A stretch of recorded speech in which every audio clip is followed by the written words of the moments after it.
ਦੇਸ਼ਾਂ ਵਿਦੇਸ਼ਾਂ ਦੀ ਸਾਰੀ ਸੰਗਤ ਨੂੰ ਵਾਹਿਗੁਰੂ ਜੀ ਕਾ ਖਾਲਸਾ ਵਾਹਿਗੁਰੂ ਜੀ ਕੀ ਫਤਿਹ। ਪਿਆਰੇ ਦਰਸ਼ਕੋ, ਜਿੱਦਾਂ ਕਿ ਅਸੀਂ ਥੋੜ੍ਹੀ ਦੇਰ ਪਹਿਲਾਂ ਅਪਡੇਟ ਪਾਈ ਸੀ ਕਿ ਅੱਜ ਗੁਰਦੁਆਰਾ ਸ਼੍ਰੀ ਨਾਨਕ ਮੱਤਾ ਸਾਹਿਬ ਪ੍ਰਕਰਣ ਜਿਹੜਾ ਇਲੈਕਸ਼ਨਾਂ ਦਾ ਉੱਥੇ ਦੌਰ ਜਾਰੀ ਹੋਇਆ ਸੀ, ਥੋੜ੍ਹਾ ਜਿਹਾ ਰੁਕਿਆ ਹੋਇਆ ਕੰਮ, ਉਹਦੇ ਦੇ ਰਿਲੇਟਿਡ ਆਪਾਂ ਚਰਚਾ ਕਰਾਂਗੇ। ਸਾਡੇ ਨਾਲ ਖਾਸ ਗੈਸਟ ਸਾਡੇ ਮੌਜੂਦ ਨੇ ਸਰਦਾਰ ਪ੍ਰੀਤਮ ਸਿੰਘ ਸੰਧੂ ਸਾਹਿਬ ਜੀ, ਜਿਹੜੇ ਕਿ ਉਸ ਗੁਰਦੁਆਰਾ ਪ੍ਰਬੰਧਕ ਕਮੇਟੀ ਦੇ ਮਹਾਸਚਿਵ ਹੈਗੇ ਆ। ਤਰਾਈ ਸਿੱਖ ਮਹਾਸਭਾ ਜਿਹੜੀ ਹੈਗੀ ਉਹਦੇ ਪ੍ਰਧਾਨ ਨੇ। ਜਿਹੜੀ ਥੋੜ੍ਹੀ ਜਿਹੀ ਮੈਂ ਤੁਹਾਨੂੰ ਸਭ ਤੋਂ ਪਹਿਲਾਂ ਫਤਿਹ ਦੀ ਸਾਂਝ ਕਰਕੇ ਸੰਧੂ ਸਾਹਿਬ ਜੀ ਦਾ ਸਵਾਗਤ ਕਰਦੇ ਹਾਂ। ਸੰਧੂ ਸਾਹਿਬ ਜੀ, ਵਾਹਿਗੁਰੂ ਜੀ ਕਾ ਖਾਲਸਾ ਵਾਹਿਗੁਰੂ ਜੀ ਕੀ ਫਤਿਹ। ਤੁਹਾਡਾ ਬਹੁਤ ਬਹੁਤ ਧੰਨਵਾਦ, ਤੁਸੀਂ ਆਪਣਾ ਕੀਮਤੀ ਸਮਾਂ ਕੱਢ ਕੇ ਆਏ ਹੋ। ਅਤੇ ਥੋੜ੍ਹਾ ਜਿਹਾ ਮੈਂ ਤੁਹਾਨੂੰ ਇਸ ਕਮੇਟੀ ਦੇ ਬਾਰੇ ਦੱਸਦੇ ਹਾਂ ਅਤੇ ਉਸ ਤੋਂ ਬਾਅਦ ਫਿਰ ਆਪਾਂ ਚਰਚਾ ਦਾ ਦੌਰ ਸ਼ੁਰੂ ਕਰਦੇ ਹਾਂ।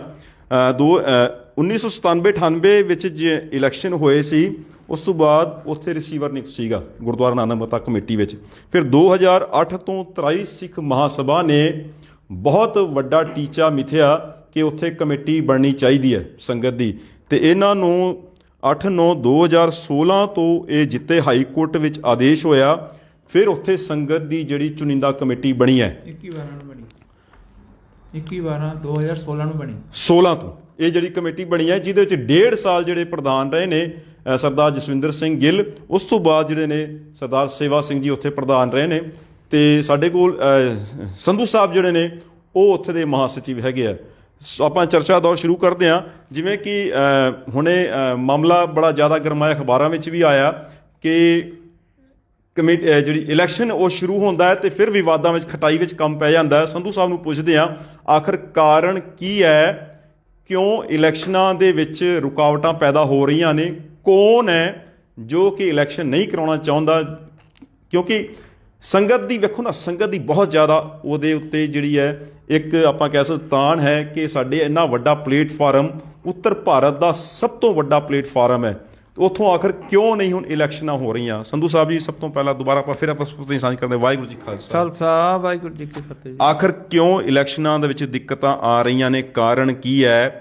ਇੰਨੀ ਵੱਡੀ ਮਹਾਨ ਸੇਵਾ ਤੁਹਾਨੂੰ ਉੱਥੇ ਦਿੱਤੀ ਹੋਈ ਸੰਗਤ ਦਾ, ਸੰਗਤਾਂ ਨੇ ਤੁਹਾਡੇ ਤੇ ਵਿਸ਼ਵਾਸ ਜਤਾਇਆ, ਸਾਰੇ ਮੈਂਬਰਾਂ, ਤੇ ਕਾਰਨ ਕੀ ਹੈ? ਸਾਧ ਸੰਗਤ ਜੀ ਨੂੰ ਮੈਂ ਇੱਕ ਤੋਂ ਦੁਬਾਰਾ ਤੋਂ ਗੱਲ ਸ਼ੁਰੂ ਕਰਨ ਤੋਂ ਪਹਿਲਾਂ ਮੈਂ ਫਤਿਹ ਸਾਂਝੀ ਕਰਾਂਗਾ। ਵਾਹਿਗੁਰੂ ਜੀ ਕਾ ਖਾਲਸਾ ਵਾਹਿਗੁਰੂ ਜੀ ਕੀ ਫਤਿਹ। ਚਾਵਲਾ ਜੀ, ਚਲੋ ਤੁਸੀਂ ਇਸ ਪ੍ਰਕਰਨ ਨੂੰ ਆਮ ਲੋਕਾਂ ਦੇ ਸਾਹਮਣੇ ਰੱਖਣ ਦਾ ਜਿਹੜਾ ਉਪਰਾਲਾ ਕੀਤਾ ਹੈ, ਚਲੋ ਤੁਸੀਂ ਪੱਤਰਕਾਰ ਹੋਣ ਦੇ ਨਾਲ ਨਾਲ ਤੁਸੀਂ ਸਿੱਖ ਵੀ ਹੋ ਜੀ, ਔਰ ਮੈਂ ਤੁਸੀਂ ਮੇਰੇ ਤੇ ਸਵਾਲ ਕੀਤਾ ਹੈ ਭਈ ਇਲੈਕਸ਼ਨ ਦੇ ਵਿੱਚ ਕੀ ਦਿੱਕਤ ਆ ਰਹੀ ਹੈ ਜੀ, ਤੁਹਾਡੀ ਜ਼ਿੰਮੇਵਾਰੀ ਬਣਦੀ ਹੈ। ਬਿਲਕੁਲ ਹਾਂ, ਐਕਚੁਅਲੀ ਬਦਕਿਸਮਤ ਇਹ ਰਹੀ ਹੈ ਭਈ ਗੁਰਦੁਆਰਾ ਪ੍ਰਬੰਧਕ ਕਮੇਟੀ ਨੂੰ ਹੀ ਨਹੀਂ ਉੱਥੇ ਲੋਕ ਚਾਹੁੰਦੇ। ਕਿਉਂਕਿ ਕੌਣ ਨਹੀਂ ਚਾਹੁੰਦਾ? ਅੱਜ ਤੁਸੀਂ ਖੁੱਲ੍ਹ ਕੇ ਵਿਚਾਰਾਂ ਕਰੋ, ਸੰਗਤ ਸੁਣ ਰਹੀ ਹੈ। ਬਿਲਕੁਲ ਤੁਹਾਡੇ ਜਿਹੜੇ ਜਵਾਬ ਹੋਣਗੇ, ਫਿਰ ਅਸੀਂ ਭਾਵੇਂ ਜਿਹੜੇ ਗੁਰਦੁਆਰਾ ਕਮੇਟੀ ਪ੍ਰਧਾਨ ਹੈਗੇ ਸੇਵਾ ਸਿੰਘ ਜੀ, ਸਾਰੇ ਸਵਾਲਾਂ ਦੇ ਜਵਾਬ ਉਹਨਾਂ ਤੋਂ ਵੀ ਲੈਣੇ ਆ। ਜਿਹੜਾ ਉੱਥੇ ਡੇਰੇਦਾਰ ਹੈ ਨਾ ਤਰਸੇਮ ਸਿੰਘ, ਜਿਨ੍ਹਾਂ ਕਾਰ ਸੇਵਾ ਵਾਲੇ ਨੇ ਜਿਹੜੀ ਕਬਜ਼ਾ ਕੀਤਾ ਹੈ ਨਾ, ਉਹਦੇ ਕਾਰਨ ਹੀ ਰਿਸੀਵਰ ਬੈਠਾ ਰਿਹਾ 18 ਸਾਲ, ਔਰ ਬਣਨ ਤੋਂ ਬਾਅਦ ਵੀ ਇਲੈਕਸ਼ਨ ਹੋਇਆ, ਉਹਦੇ 'ਚ ਵੀ ਉਹਨੇ ਨਹੀਂ, ਉਸ ਤੋਂ ਬਾਅਦ ਹੁਣ ਕਮੇਟੀ ਬਣ ਚੁੱਕੀ ਸੀ ਨਾ ਤੁਹਾਡੀ। ਉਸ ਤੋਂ ਬਾਅਦ ਵੀ ਕਮੇਟੀ ਉਸ ਬੰਦੇ ਨੇ ਨਹੀਂ ਚੱਲਣ ਦਿੱਤੀ ਆਪਣੇ ਪੋਲੀਟੀਕਲ ਪ੍ਰੈਸ਼ਰ ਦੇ ਨਾਲ, ਕਿਉਂਕਿ ਉਹ ਰਾਜਨੀਤਿਕ ਹਸਤਕਸ਼ੇਪ ਕਰਦਾ ਉਹਦੇ 'ਚ। ਅਤੇ ਮੈਂ ਤੁਹਾਨੂੰ ਸ਼ਾਰਟ ਵਿੱਚ ਹੀ ਗੱਲ ਕਰਨੀ ਚਾਹਾਂਗਾ ਵੀ ਕਮੇਟੀ ਦਾ ਜਿਹੜਾ ਸੰਵਿਧਾਨ ਸੀ, ਉਸ ਸੰਵਿਧਾਨ ਨੂੰ ਬਦਲਿਆ ਗਿਆ। ਜਿਹੜੇ ਆਮ ਜਾਣਕਾਰ ਲੋਕ ਹੋਣਗੇ ਨਾ ਪੁਰਾਣੇ, ਨਹੀਂ, ਉਹਦਾ ਕਮੇਟੀ ਦਾ ਜੀਓ ਤਾਂ ਬਣਿਆ ਹੋਣਾ ਜਦੋਂ ਮੈਂ ਸੰਵਿਧਾਨ ਨੂੰ ਹੀ ਜੀਓ ਕਹਿੰਦੇ ਨੇ, ਸੰਵਿਧਾਨ ਨੂੰ ਹੀ ਜੀਓ ਨੂੰ ਹੀ ਸੰਵਿਧਾਨ। ਉਹਦੇ ਤਬਦੀਲੀ ਕੋਈ ਕਰ ਸਕਦਾ, ਰਾਈਟ ਹੈ। ਹਾਂ, ਕਮੇਟੀ ਜਿਹੜੀ ਹੈ ਉਹ ਸਰਬਸੰਮਤੀ ਨਾਲ ਤੇ ਬਹੁਮਤ ਦੇ ਨਾਲ ਉਹ 'ਚ ਤਬਦੀਲੀ ਕਰ ਸਕਦੀ ਹੈ। ਔਰ ਜਿਹੜਾ ਤੁਸੀਂ ਕਹਿ ਰਹੇ ਹੋ ਉਦੋਂ ਤਬਦੀਲੀ ਕੀਤੀ, ਇਹਦਾ ਮਤਲਬ ਤੇ ਬਹੁਮਤ ਜਿਹੜਾ ਸੀਗਾ ਉਹ ਤਬਦੀਲੀ ਦੇ ਵਿੱਚ ਨਹੀਂ, ਵੇਖੋ ਉੱਥੇ ਸੰਵਿਧਾਨਿਕ ਤਰੀਕੇ ਨਾਲ ਕੋਈ ਕੰਮ ਨਹੀਂ ਕੀਤਾ ਗਿਆ। ਜਿਹੜੇ 1934 ਦੇ ਸਿੱਖ ਸਨ ਨਾ, ਉਹਨਾਂ ਨੇ ਗੁਰਦੁਆਰੇ ਨੂੰ ਲੜ ਕੇ ਉਸ ਟਾਈਮ ਦੇ ਵਿੱਚ ਮਹੰਤਾਂ ਦੇ ਕੋਲੋਂ ਆਜ਼ਾਦ ਕਰਾਇਆ ਸੀ। ਫਿਰ ਇਹ ਕਮੇਟੀ ਚੱਲੀ, 1959 ਦੇ ਵਿੱਚ ਰਜਿਸਟਰਡ ਕਰਾਈ ਗਈ ਕਮੇਟੀ ਜੀ। 1959 ਵਿੱਚ ਰਜਿਸਟਰਡ ਹੋਈ। ਉਸ ਤੋਂ ਬਾਅਦ ਸੁਸਾਇਟੀ ਐਕਟ ਦੇ ਤਹਿਤ ਇਹ ਕਮੇਟੀ 5 ਸਾਲ ਬਾਅਦ ਬਣਦੀ ਰਹੀ ਅਤੇ ਨਵੇਂ ਬੰਦੇ ਆਉਂਦੇ ਰਹੇ। ਜਦੋਂ 1974-75 ਵਿੱਚ ਕਿਤੇ ਕਾਰ ਸੇਵਾ ਵਾਲਾ ਲੋਕਾਂ ਨੂੰ ਇਹਨਾਂ ਦਿੱਤੀ ਨਾ ਸੇਵਾ ਕਰਨ ਵਾਸਤੇ, ਇਹ ਹੌਲੀ ਹੌਲੀ 80, 85, 81 ਤੱਕ ਉਹਦੇ 'ਤੇ ਹਾਵੀ ਹੋ ਗਏ, ਕਿਉਂ ਲੋਕਾਂ ਦੇ ਜਿਹੜੇ ਲਾਲਚੀ ਮਾਨਸਿਕਤਾ ਦਾ ਇਹਨਾਂ ਨੇ ਫਾਇਦਾ ਉਠਾਇਆ, ਔਰ ਇਹਨਾਂ ਨੇ 80 ਦੇ ਵਿੱਚ ਉਹ ਸੰਵਿਧਾਨ ਬਦਲਣਾ ਸ਼ੁਰੂ ਕਰ ਦਿੱਤਾ। ਜਿਹੜਾ ਮੈਨੂੰ ਪੁਰਾਣੇ ਲੋਕਾਂ ਨੇ ਦੱਸਿਆ ਹੈ ਨਾ, ਉਹਨਾਂ ਦੱਸਿਆ ਵੀ 74-75 ਵਿੱਚ ਜਦੋਂ ਇਹ ਕਾਰ ਸੇਵਾ ਆਈ ਨਾ, ਤਾਂ ਉਹਨਾਂ 20 ਸਾਲ ਵਾਸਤੇ ਇਹਨਾਂ ਨੂੰ ਸੇਵਾ ਦਿੱਤੀ ਸੀ। ਤੇ ਪਹਿਲੇ ਜਿਹੜੇ ਮਹਾਂਪੁਰਸ਼ ਸਨ ਉਹ ਸਮਰਪਿਤ ਸਨ ਸਮਾਜ ਨੂੰ, ਧਰਮ ਨੂੰ। ਬਾਬਾ ਹਰਬੰਸ ਸਿੰਘ ਜੀ ਜਿਹੜੇ ਸਨ, ਉਸ ਤੋਂ ਬਾਅਦ ਜਿਹੜੇ ਲੋਕ ਆਏ ਸਨ ਉਹ ਉਹਨਾਂ ਦੇ ਅਕੋਰਡਿੰਗ ਪੂਰੇ ਨਹੀਂ ਸਨ। ਤੇ ਜਿਨ੍ਹਾਂ ਦੇ ਕਾਰਨ ਕੀ ਹੋਇਆ ਵੀ ਕਮੇਟੀ ਉੱਤੇ ਲੋਕ ਹਾਵੀ ਹੁੰਦੇ ਚਲੇ ਗਏ, ਇਹਨਾਂ ਨੇ ਉਹ ਸੰਵਿਧਾਨ ਹੀ ਬਦਲ ਦਿੱਤਾ। ਜਿੱਥੇ 20 ਸਾਲ ਤੋਂ ਬਾਅਦ ਇਹਨਾਂ ਸੇਵਾ ਛੱਡ ਕੇ ਜਾਣਾ ਸੀ ਨਾ, ਉਹਦੇ 'ਚ ਇਹਨਾਂ ਨੇ ਆਪਣੇ ਮੈਂਬਰ ਨੋਮੀਨੇਟ ਕਰਾ ਲਏ ਕਮੇਟੀ ਦੇ ਸੰਵਿਧਾਨ ਦੇ ਵਿੱਚ। ਤੇ 85 ਤੱਕ ਤੇ ਇਹਨਾਂ ਨੇ ਬਿਲਕੁਲ 88 ਤੇ 90 ਤੱਕ ਇਹਨਾਂ ਨੇ ਸੰਵਿਧਾਨ ਹੀ ਬਦਲ ਦਿੱਤਾ। ਫਿਰ ਜਦੋਂ ਨਹੀਂ, ਚਲੋ ਤੁਸੀਂ ਕਹਿੰਦੇ ਹੋ ਕਿ ਉਹਨਾਂ ਨੇ ਸੰਵਿਧਾਨ, ਲੇਕਿਨ ਉਸ ਤੋਂ ਬਾਅਦ ਤਾਂ ਕੜੀ ਮਸ਼ੱਕਤ ਦੇ ਬਾਅਦ 83 ਸਿੱਖ ਮਹਾਸਭਾ ਨੇ ਜਿਹੜਾ ਟੀਚਾ ਮਿੱਥਿਆ, ਬਹੁਤ ਸੰਗਤ ਦਾ ਹੁੰਗਾਰਾ ਮਿਲਿਆ, ਸੰਗਤ ਨੇ ਬਹੁਤ ਤੁਹਾਨੂੰ ਕੋਆਪਰੇਟ ਕੀਤਾ। ਉਸ ਤੋਂ ਬਾਅਦ ਤਾਂ ਜਿਹੜਾ ਬਾਈਲੌਜ ਬਣਿਆ ਹੋਣਾ ਉਹ ਤਾਂ ਤੁਹਾਡੇ ਅਕੋਰਡਿੰਗ ਹੀ ਬਣਿਆ ਹੋਣਾ। ਹਾਂ, ਮੈਂ ਤੁਹਾਨੂੰ ਦੱਸਣ ਜਾ ਰਿਹਾ ਉਸ ਤੇ ਬਸ ਜਦੋਂ ਸਾਨੂੰ ਇਹ ਪਤਾ ਲੱਗਾ ਨਾ ਵੀ 2008 ਦੇ ਵਿੱਚ ਭਈ ਕਮੇਟੀ ਤੇ ਲਗਾਤਾਰ ਰਿਸੀਵਰ ਚੱਲ ਰਿਹਾ ਤੇ ਹੁਣ ਇਹ ਜਿਹੜਾ ਗੁਰਦੁਆਰੇ ਨੂੰ ਟਰਸਟ ਦੇ ਅਧੀਨ ਕੀਤਾ ਜਾ ਰਿਹਾ, ਅਸੀਂ 2008 ਵਿੱਚ ਖੜੇ ਹੋ ਗਏ। ਤੇ ਆਮ ਜਿਹੜੇ ਜਾਗਰੂਕ ਸਿੱਖ ਸਨ ਉਹਨਾਂ ਦਾ ਬੜਾ ਸਹਿਯੋਗ ਰਿਹਾ, ਸਾਰਿਆਂ ਨੇ ਮੋਢੇ ਮੋਢਾ ਰਲ ਕੇ ਪੂਰੇ ਇਲਾਕੇ ਦੀ ਸਪੋਰਟ ਤੁਹਾਨੂੰ ਮਿਲੀ ਹੈ। ਕਿਉਂਕਿ ਮੈਂ ਆਪ ਤੁਹਾਡੇ ਜਿਹੜੇ ਤੁਸੀਂ ਪ੍ਰੋਟੈਸਟ ਕੀਤੇ ਸੀ, ਮੈਂ ਕਈ ਪ੍ਰੋਟੈਸਟ ਮੈਂ ਕਵਰ ਕੀਤੇ ਨੇ, ਸੰਗਤ ਦਾ ਬਹੁਤ ਹੁੰਗਾਰਾ ਮਿਲਿਆ। ਉਸ ਹੁੰਗਾਰੇ ਦੇ ਕਰਕੇ ਅਸੀਂ ਲੋਕਾਂ ਨੇ ਕਮੇਟੀ ਦੇ ਪੱਖ ਨੂੰ ਕੋਰਟ ਦੇ ਵਿੱਚ ਜਾ ਕੇ ਉਹ ਪੱਖ ਰੱਖਿਆ ਸੀ, ਉਹਦੀ ਪੈਰਵਾਈ ਕੀਤੀ। ਤੇ ਜਿਹੜੇ ਪਹਿਲਾਂ ਸ਼ੁਰੂਆਤ ਜਿਵੇਂ ਜਸਵਿੰਦਰ ਨੇ ਇਹਦਾ ਵਿਰੋਧ ਕੀਤਾ ਸੀ, ਤੇ ਉਸ ਤੋਂ ਬਾਅਦ ਜਸਵਿੰਦਰ ਵੀ ਇਹਨਾਂ ਨਾਲ ਰਲ ਗਿਆ। ਉਹਨੇ ਸੁਪਰੀਮ ਕੋਰਟ ਜਾ ਕੇ ਫੈਸਲਾ ਕਰ ਲਿਆ ਇਸ ਨਾਲ ਵੀ 2 ਸਾਲ ਮੈਨੂੰ ਰੱਖੋ ਟਰਸਟ ਵਿੱਚ, ਉਸ ਤੋਂ ਬਾਅਦ ਤੁਸੀਂ ਜਾਣੋ ਤੁਹਾਡਾ ਕੰਮ ਜਾਣੇ। ਅਸੀਂ ਫਿਰ ਉਹਨਾਂ ਦੇ ਫੈਸਲੇ ਦੇ ਖਿਲਾਫ ਜਾ ਕੇ ਪਾਰਟੀ ਬਣੇ ਸੁਪਰੀਮ ਕੋਰਟ 'ਚ। ਅਸੀਂ ਜਾ ਕੇ ਫਿਰ ਇਹ ਮੰਗ ਕੀਤੀ ਵੀ ਨਹੀਂ, ਇੱਥੇ ਤੇ ਕਮੇਟੀ ਸੀ, ਕਮੇਟੀ ਹੋਣੀ ਚਾਹੀਦੀ ਹੈ, ਕਿਉਂਕਿ 5 ਸਾਲ ਜੋ ਨਿਕਲਣਗੇ ਅਗਰ ਕੋਈ ਮਾੜਾ ਹੈ ਜਾਂ ਕਿਸੇ ਤਰ੍ਹਾਂ ਜਾਂ ਅਣਜਾਣ ਹੈ ਤੇ 5 ਸਾਲ ਬਾਅਦ ਕਮ ਸੇ ਕਮ ਨਵੇਂ ਬੰਦੇ ਤੇ ਆਉਣਗੇ, ਹੋਰ ਜਾਗਰੂਕਾਂ ਨੂੰ, ਨਾਲੇ ਅਗਲੇ ਲੋਕਾਂ ਨੂੰ ਮੌਕਾ ਮਿਲੇਗਾ ਹੋਰ ਸੇਵਾ ਕਰਨ ਦਾ। ਇਸ ਕਰਕੇ ਕਮੇਟੀ ਦਾ ਪੱਖ ਰੱਖਿਆ ਤੇ ਗੁਰੂ ਨੇ ਕਿਰਪਾ ਕੀਤੀ ਤੇ ਅਸੀਂ 8 ਸਤੰਬਰ ਨੂੰ 2016 ਨੂੰ ਕਾਮਯਾਬੀ ਮਿਲੀ ਤਾਂ ਹਾਈ ਕੋਰਟ ਨੇ ਇਹਨਾਂ ਦੇ ਟਰਸਟ ਨੂੰ ਜਿਹੜਾ ਡੇਰੇਦਾਰ ਨੇ ਉੱਥੇ ਪਰਸੂ ਕੀਤਾ ਸੀ ਨਾ, ਉਹਨੂੰ ਖਾਰਜ ਕਰਕੇ ਤੇ ਫਿਰ ਉਹਨੇ ਕਮੇਟੀ ਦਾ ਆਰਡਰ ਕੀਤਾ। ਠੀਕ ਹੈ। ਹੁਣ ਉਹਨਾਂ ਨੇ ਸੰਵਿਧਾਨ ਵੇਖਿਆ ਵੀ ਇਹ ਜਿਹੜੇ ਕਾਰ ਸੇਵਾ ਵਾਲੇ ਵਿੱਚ ਆਏ ਨੇ, ਇਹਨਾਂ ਦਾ ਤੇ ਕੋਈ ਮਤਲਬ ਨਹੀਂ ਸੀ ਸੰਵਿਧਾਨ ਦੇ ਵਿੱਚ ਆਉਣਾ। ਉਹਨਾਂ ਫਿਰ 90-95 ਦਾ ਨਾਂ ਮੰਨ ਕੇ 1987 ਦਾ ਜਿਹੜਾ ਸੀ, 1987 ਦਾ ਜਿਹੜਾ ਸੰਵਿਧਾਨ ਸੀ ਉਹਨੂੰ ਬੇਸ ਬਣਾ ਕੇ ਤੇ ਉਹਨਾਂ ਨੇ ਇਲੈਕਸ਼ਨ ਕਰਾਤਾ। ਔਰ ਤੁਸੀਂ ਵੇਖੋ ਉਹਨਾਂ ਦੇ ਆਰਡਰ ਨੂੰ, 32 ਸਫ਼ਿਆਂ ਦਾ ਆਰਡਰ ਹੈ ਹਾਈ ਕੋਰਟ ਦਾ, ਉਹਦੇ ਵਿੱਚ ਉਹਨਾਂ ਨੇ ਜਿਹੜੇ ਨੇ ਨੋਮੀਨੇਟ ਕੀਤੇ ਸਨ ਇਹਨਾਂ ਦੇ ਬੰਦੇ ਕਾਰ ਸੇਵਾ ਵਾਲਿਆਂ ਦੇ, ਉਹਨਾਂ ਨੂੰ ਕੱਟ ਦਿੱਤਾ। ਉਹਨੇ ਆਖਿਆ ਵੀ ਜਿਹੜੇ ਲੋਕ ਸੇਵਾ ਕਰਨ ਆਏ ਨੇ ਉਹਨਾਂ ਨੂੰ ਕਮੇਟੀ ਦੇ ਵਿੱਚ ਤੇ ਹਸਤਕਸ਼ੇਪ ਕਰਨ ਦਾ ਕੋਈ ਰਾਈਟ ਨਹੀਂ ਬਣਦਾ। ਫਿਰ ਉਹਨਾਂ ਆਪਣੇ ਆਰਡਰ ਦੱਸਿਆ ਵੀ ਨਵੀਂ ਕਮੇਟੀ ਜਿਹੜੀ ਬਣੇਗੀ ਉਹ ਚਾਹੇ ਤੇ ਸੰਵਿਧਾਨ ਨੂੰ ਸੰਸ਼ੋਧਿਤ ਕਰੇ, ਚਾਹੇ ਆਪਣਾ ਸੰਵਿਧਾਨ ਬਣਾ ਲੇ। ਇਹ ਕਹਿ ਕੇ ਇਲੈਕਸ਼ਨ ਹੋ ਗਿਆ। ਇਲੈਕਸ਼ਨ ਹੋਣ ਤੋਂ ਬਾਅਦ ਉੱਥੇ ਜਿਹੜੇ ਰਜਿਸਟਰਾਰ ਸਾਹਿਬ ਸਨ ਉਹਨਾਂ ਨੇ ਚੁਣਾਵ ਅਧਿਕਾਰੀ ਬਣਾਇਆ, ਜਿਹੜੇ ਆਪਣੇ ਹਾਈ ਕੋਰਟ ਦੇ ਸਨ। ਉਹ ਸੰਯੋਗ ਸੀ ਉਹ ਵੀ ਸਿੱਖ ਸਨ, ਅਮਰਿੰਦਰ ਸਿੰਘ ਜੀ, ਸਰਦਾਰ ਅਮਰਿੰਦਰ ਸਿੰਘ ਜੀ। ਤੇ ਉਹਨਾਂ ਨੇ ਬੜੇ ਸਹੀ ਢੰਗ ਦੇ ਨਾਲ ਉਹਦਾ ਇਲੈਕਸ਼ਨ ਵੀ ਕਰਾਇਆ। ਇਲੈਕਸ਼ਨ ਹੋ ਗਿਆ। ਇਲੈਕਸ਼ਨ ਦੇ ਵਿੱਚ ਵੀ ਇਹਨਾਂ ਡੇਰੇਦਾਰਾਂ ਨੇ ਕਾਫੀ ਹਸਤਕਸ਼ੇਪ ਕੀਤਾ। ਚਲੋ ਬਹਰਹਾਲ 27 ਬੰਦੇ ਚੁਣ ਕੇ ਆ ਗਏ। 27 ਦੇ ਵਿੱਚੋਂ ਜਸਵਿੰਦਰ ਸਿੰਘ ਵਾਰੀ-ਵਾਰੀ ਇਹ ਪ੍ਰੈਸ਼ਰ ਕਰ ਰਿਹਾ ਸੀ ਵੀ ਮੈਨੂੰ ਪ੍ਰਧਾਨ ਬਣਾਇਆ ਜਾਏ। ਦੇਖੋ, ਅਸੀਂ ਇੱਕ ਆਪਣੀ ਗਲਤੀ ਇਹ ਸਮਝਨੇ ਆ ਵੀ ਅਸੀਂ ਨਾ ਪਛਾਣ ਨਹੀਂ ਕਰ ਪਾਏ ਬੰਦਿਆਂ ਦੀ। ਭਈ ਅਸੀਂ ਸਮਝਨੇ ਆ ਵੀ ਗੁਰੂ ਘਰ ਨੂੰ ਕਿਹੜੇ ਲੋਕ ਸਮਰਪਿਤ ਨੇ। ਇਹ ਸਾਨੂੰ ਬੜੇ ਦੁੱਖ ਨਾਲ ਕਹਿਣਾ ਪੈਂਦਾ ਹੈ ਵੀ ਨਾਨਕ ਮੱਤਾ ਵੀ ਲੋਕਾਂ ਨੇ ਰਾਜਨੀਤੀ ਤੋਂ ਉੱਛਾ ਨਹੀਂ ਛੱਡਿਆ, ਉੱਥੇ ਵੀ ਚਲਾਈ ਇਹਨਾਂ ਲੋਕਾਂ ਨੇ। ਖੈਰ, ਅਸੀਂ ਆਖਿਆ ਵੀ ਸਾਡੀ ਆਪਸੀ ਸਹਿਮਤੀ ਬਣੀ ਰਹੇ ਤੇ ਅਸੀਂ ਪਹਿਲਾਂ 1.5 ਸਾਲ ਵਾਸਤੇ ਜਸਵਿੰਦਰ ਨੂੰ ਟਾਈਮ ਦਿੱਤਾ। ਫਿਰ ਬਦਕਿਸਮਤੀ ਰਹੀ ਵੀ ਜਿਹੜਾ ਸੇਵਾ ਸਿੰਘ ਸ਼ੁਰੂ ਤੋਂ ਲੈ ਕੇ ਡੇਰੇ ਵਾਲਾਂ ਦੀ ਖਿਲਾਫਤ ਕਰਦਾ ਸੀ ਸਾਡੇ ਨਾਲ, ਅਸੀਂ ਉਹਨੂੰ ਪਛਾਣ ਨਹੀਂ ਪਾਏ। ਭਈ ਅਸੀਂ ਆਖਿਆ ਵੀ ਇੱਕ ਤੇ ਨੇੜੇ ਰਹਿੰਦਾ, ਅਸੀਂ ਦੂਰ ਰਹਿੰਦੇ ਆ, ਤੇ ਚਲੋ ਨੇੜੇ ਰਹਿ ਕੇ ਲੋਕ ਪ੍ਰਬੰਧ ਕਰਨਗੇ, ਗੁਰੂ ਘਰ ਦੀ ਸੇਵਾ ਹੀ ਕਰਨੀ ਹੈ। ਤੇ ਅਸੀਂ ਇਹਨਾਂ ਨੂੰ 3.5 ਵਾਸਤੇ 7 ਸਾਲ ਵਾਸਤੇ ਬਣਾਇਆ। ਜਦ ਕਿ ਤੁਸੀਂ ਚਾਵਲਾ ਜੀ, ਤੁਹਾਨੂੰ ਯਾਦ ਹੋਏਗਾ ਵੀ ਉਦੋਂ ਸਾਡਾ ਜਦੋਂ ਇਲੈਕਸ਼ਨ ਹੋਇਆ ਸੀ ਉਦੋਂ ਸਾਡਾ ਪੂਰਨ ਬਹੁਮਤ ਸੀ, 15 ਬੰਦੇ ਸਾਡੇ ਜਿੱਤ ਕੇ ਆਏ। ਲੇਕਿਨ ਅਸੀਂ ਆਖਿਆ ਅਸੀਂ ਪ੍ਰਧਾਨੀਆਂ ਵਾਸਤੇ ਨਹੀਂ ਆਏ ਸੀ, ਗੁਰੂ ਘਰ ਦੀ ਸੇਵਾ ਵਾਸਤੇ ਆਏ ਹਾਂ। ਜਿਹੜਾ ਵੀ ਸੇਵਾ ਕਰੇਗਾ ਗੁਰੂ ਨੂੰ ਸਮਰਪਿਤ ਹੋ ਕੇ ਕਰੇਗਾ।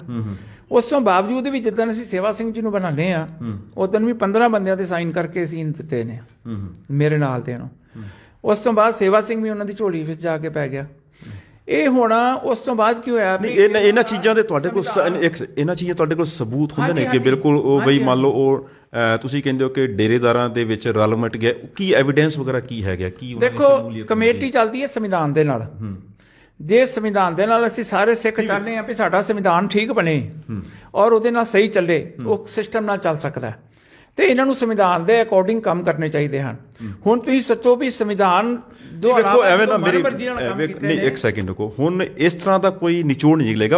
ਉਹ ਕਹਿਣਗੇ ਤੁਸੀਂ ਗਲਤ ਹੋ, ਤੁਸੀਂ ਕਹੋਗੇ ਅਸੀਂ ਉਹ ਗਲਤ ਹੈਗੇ ਆ।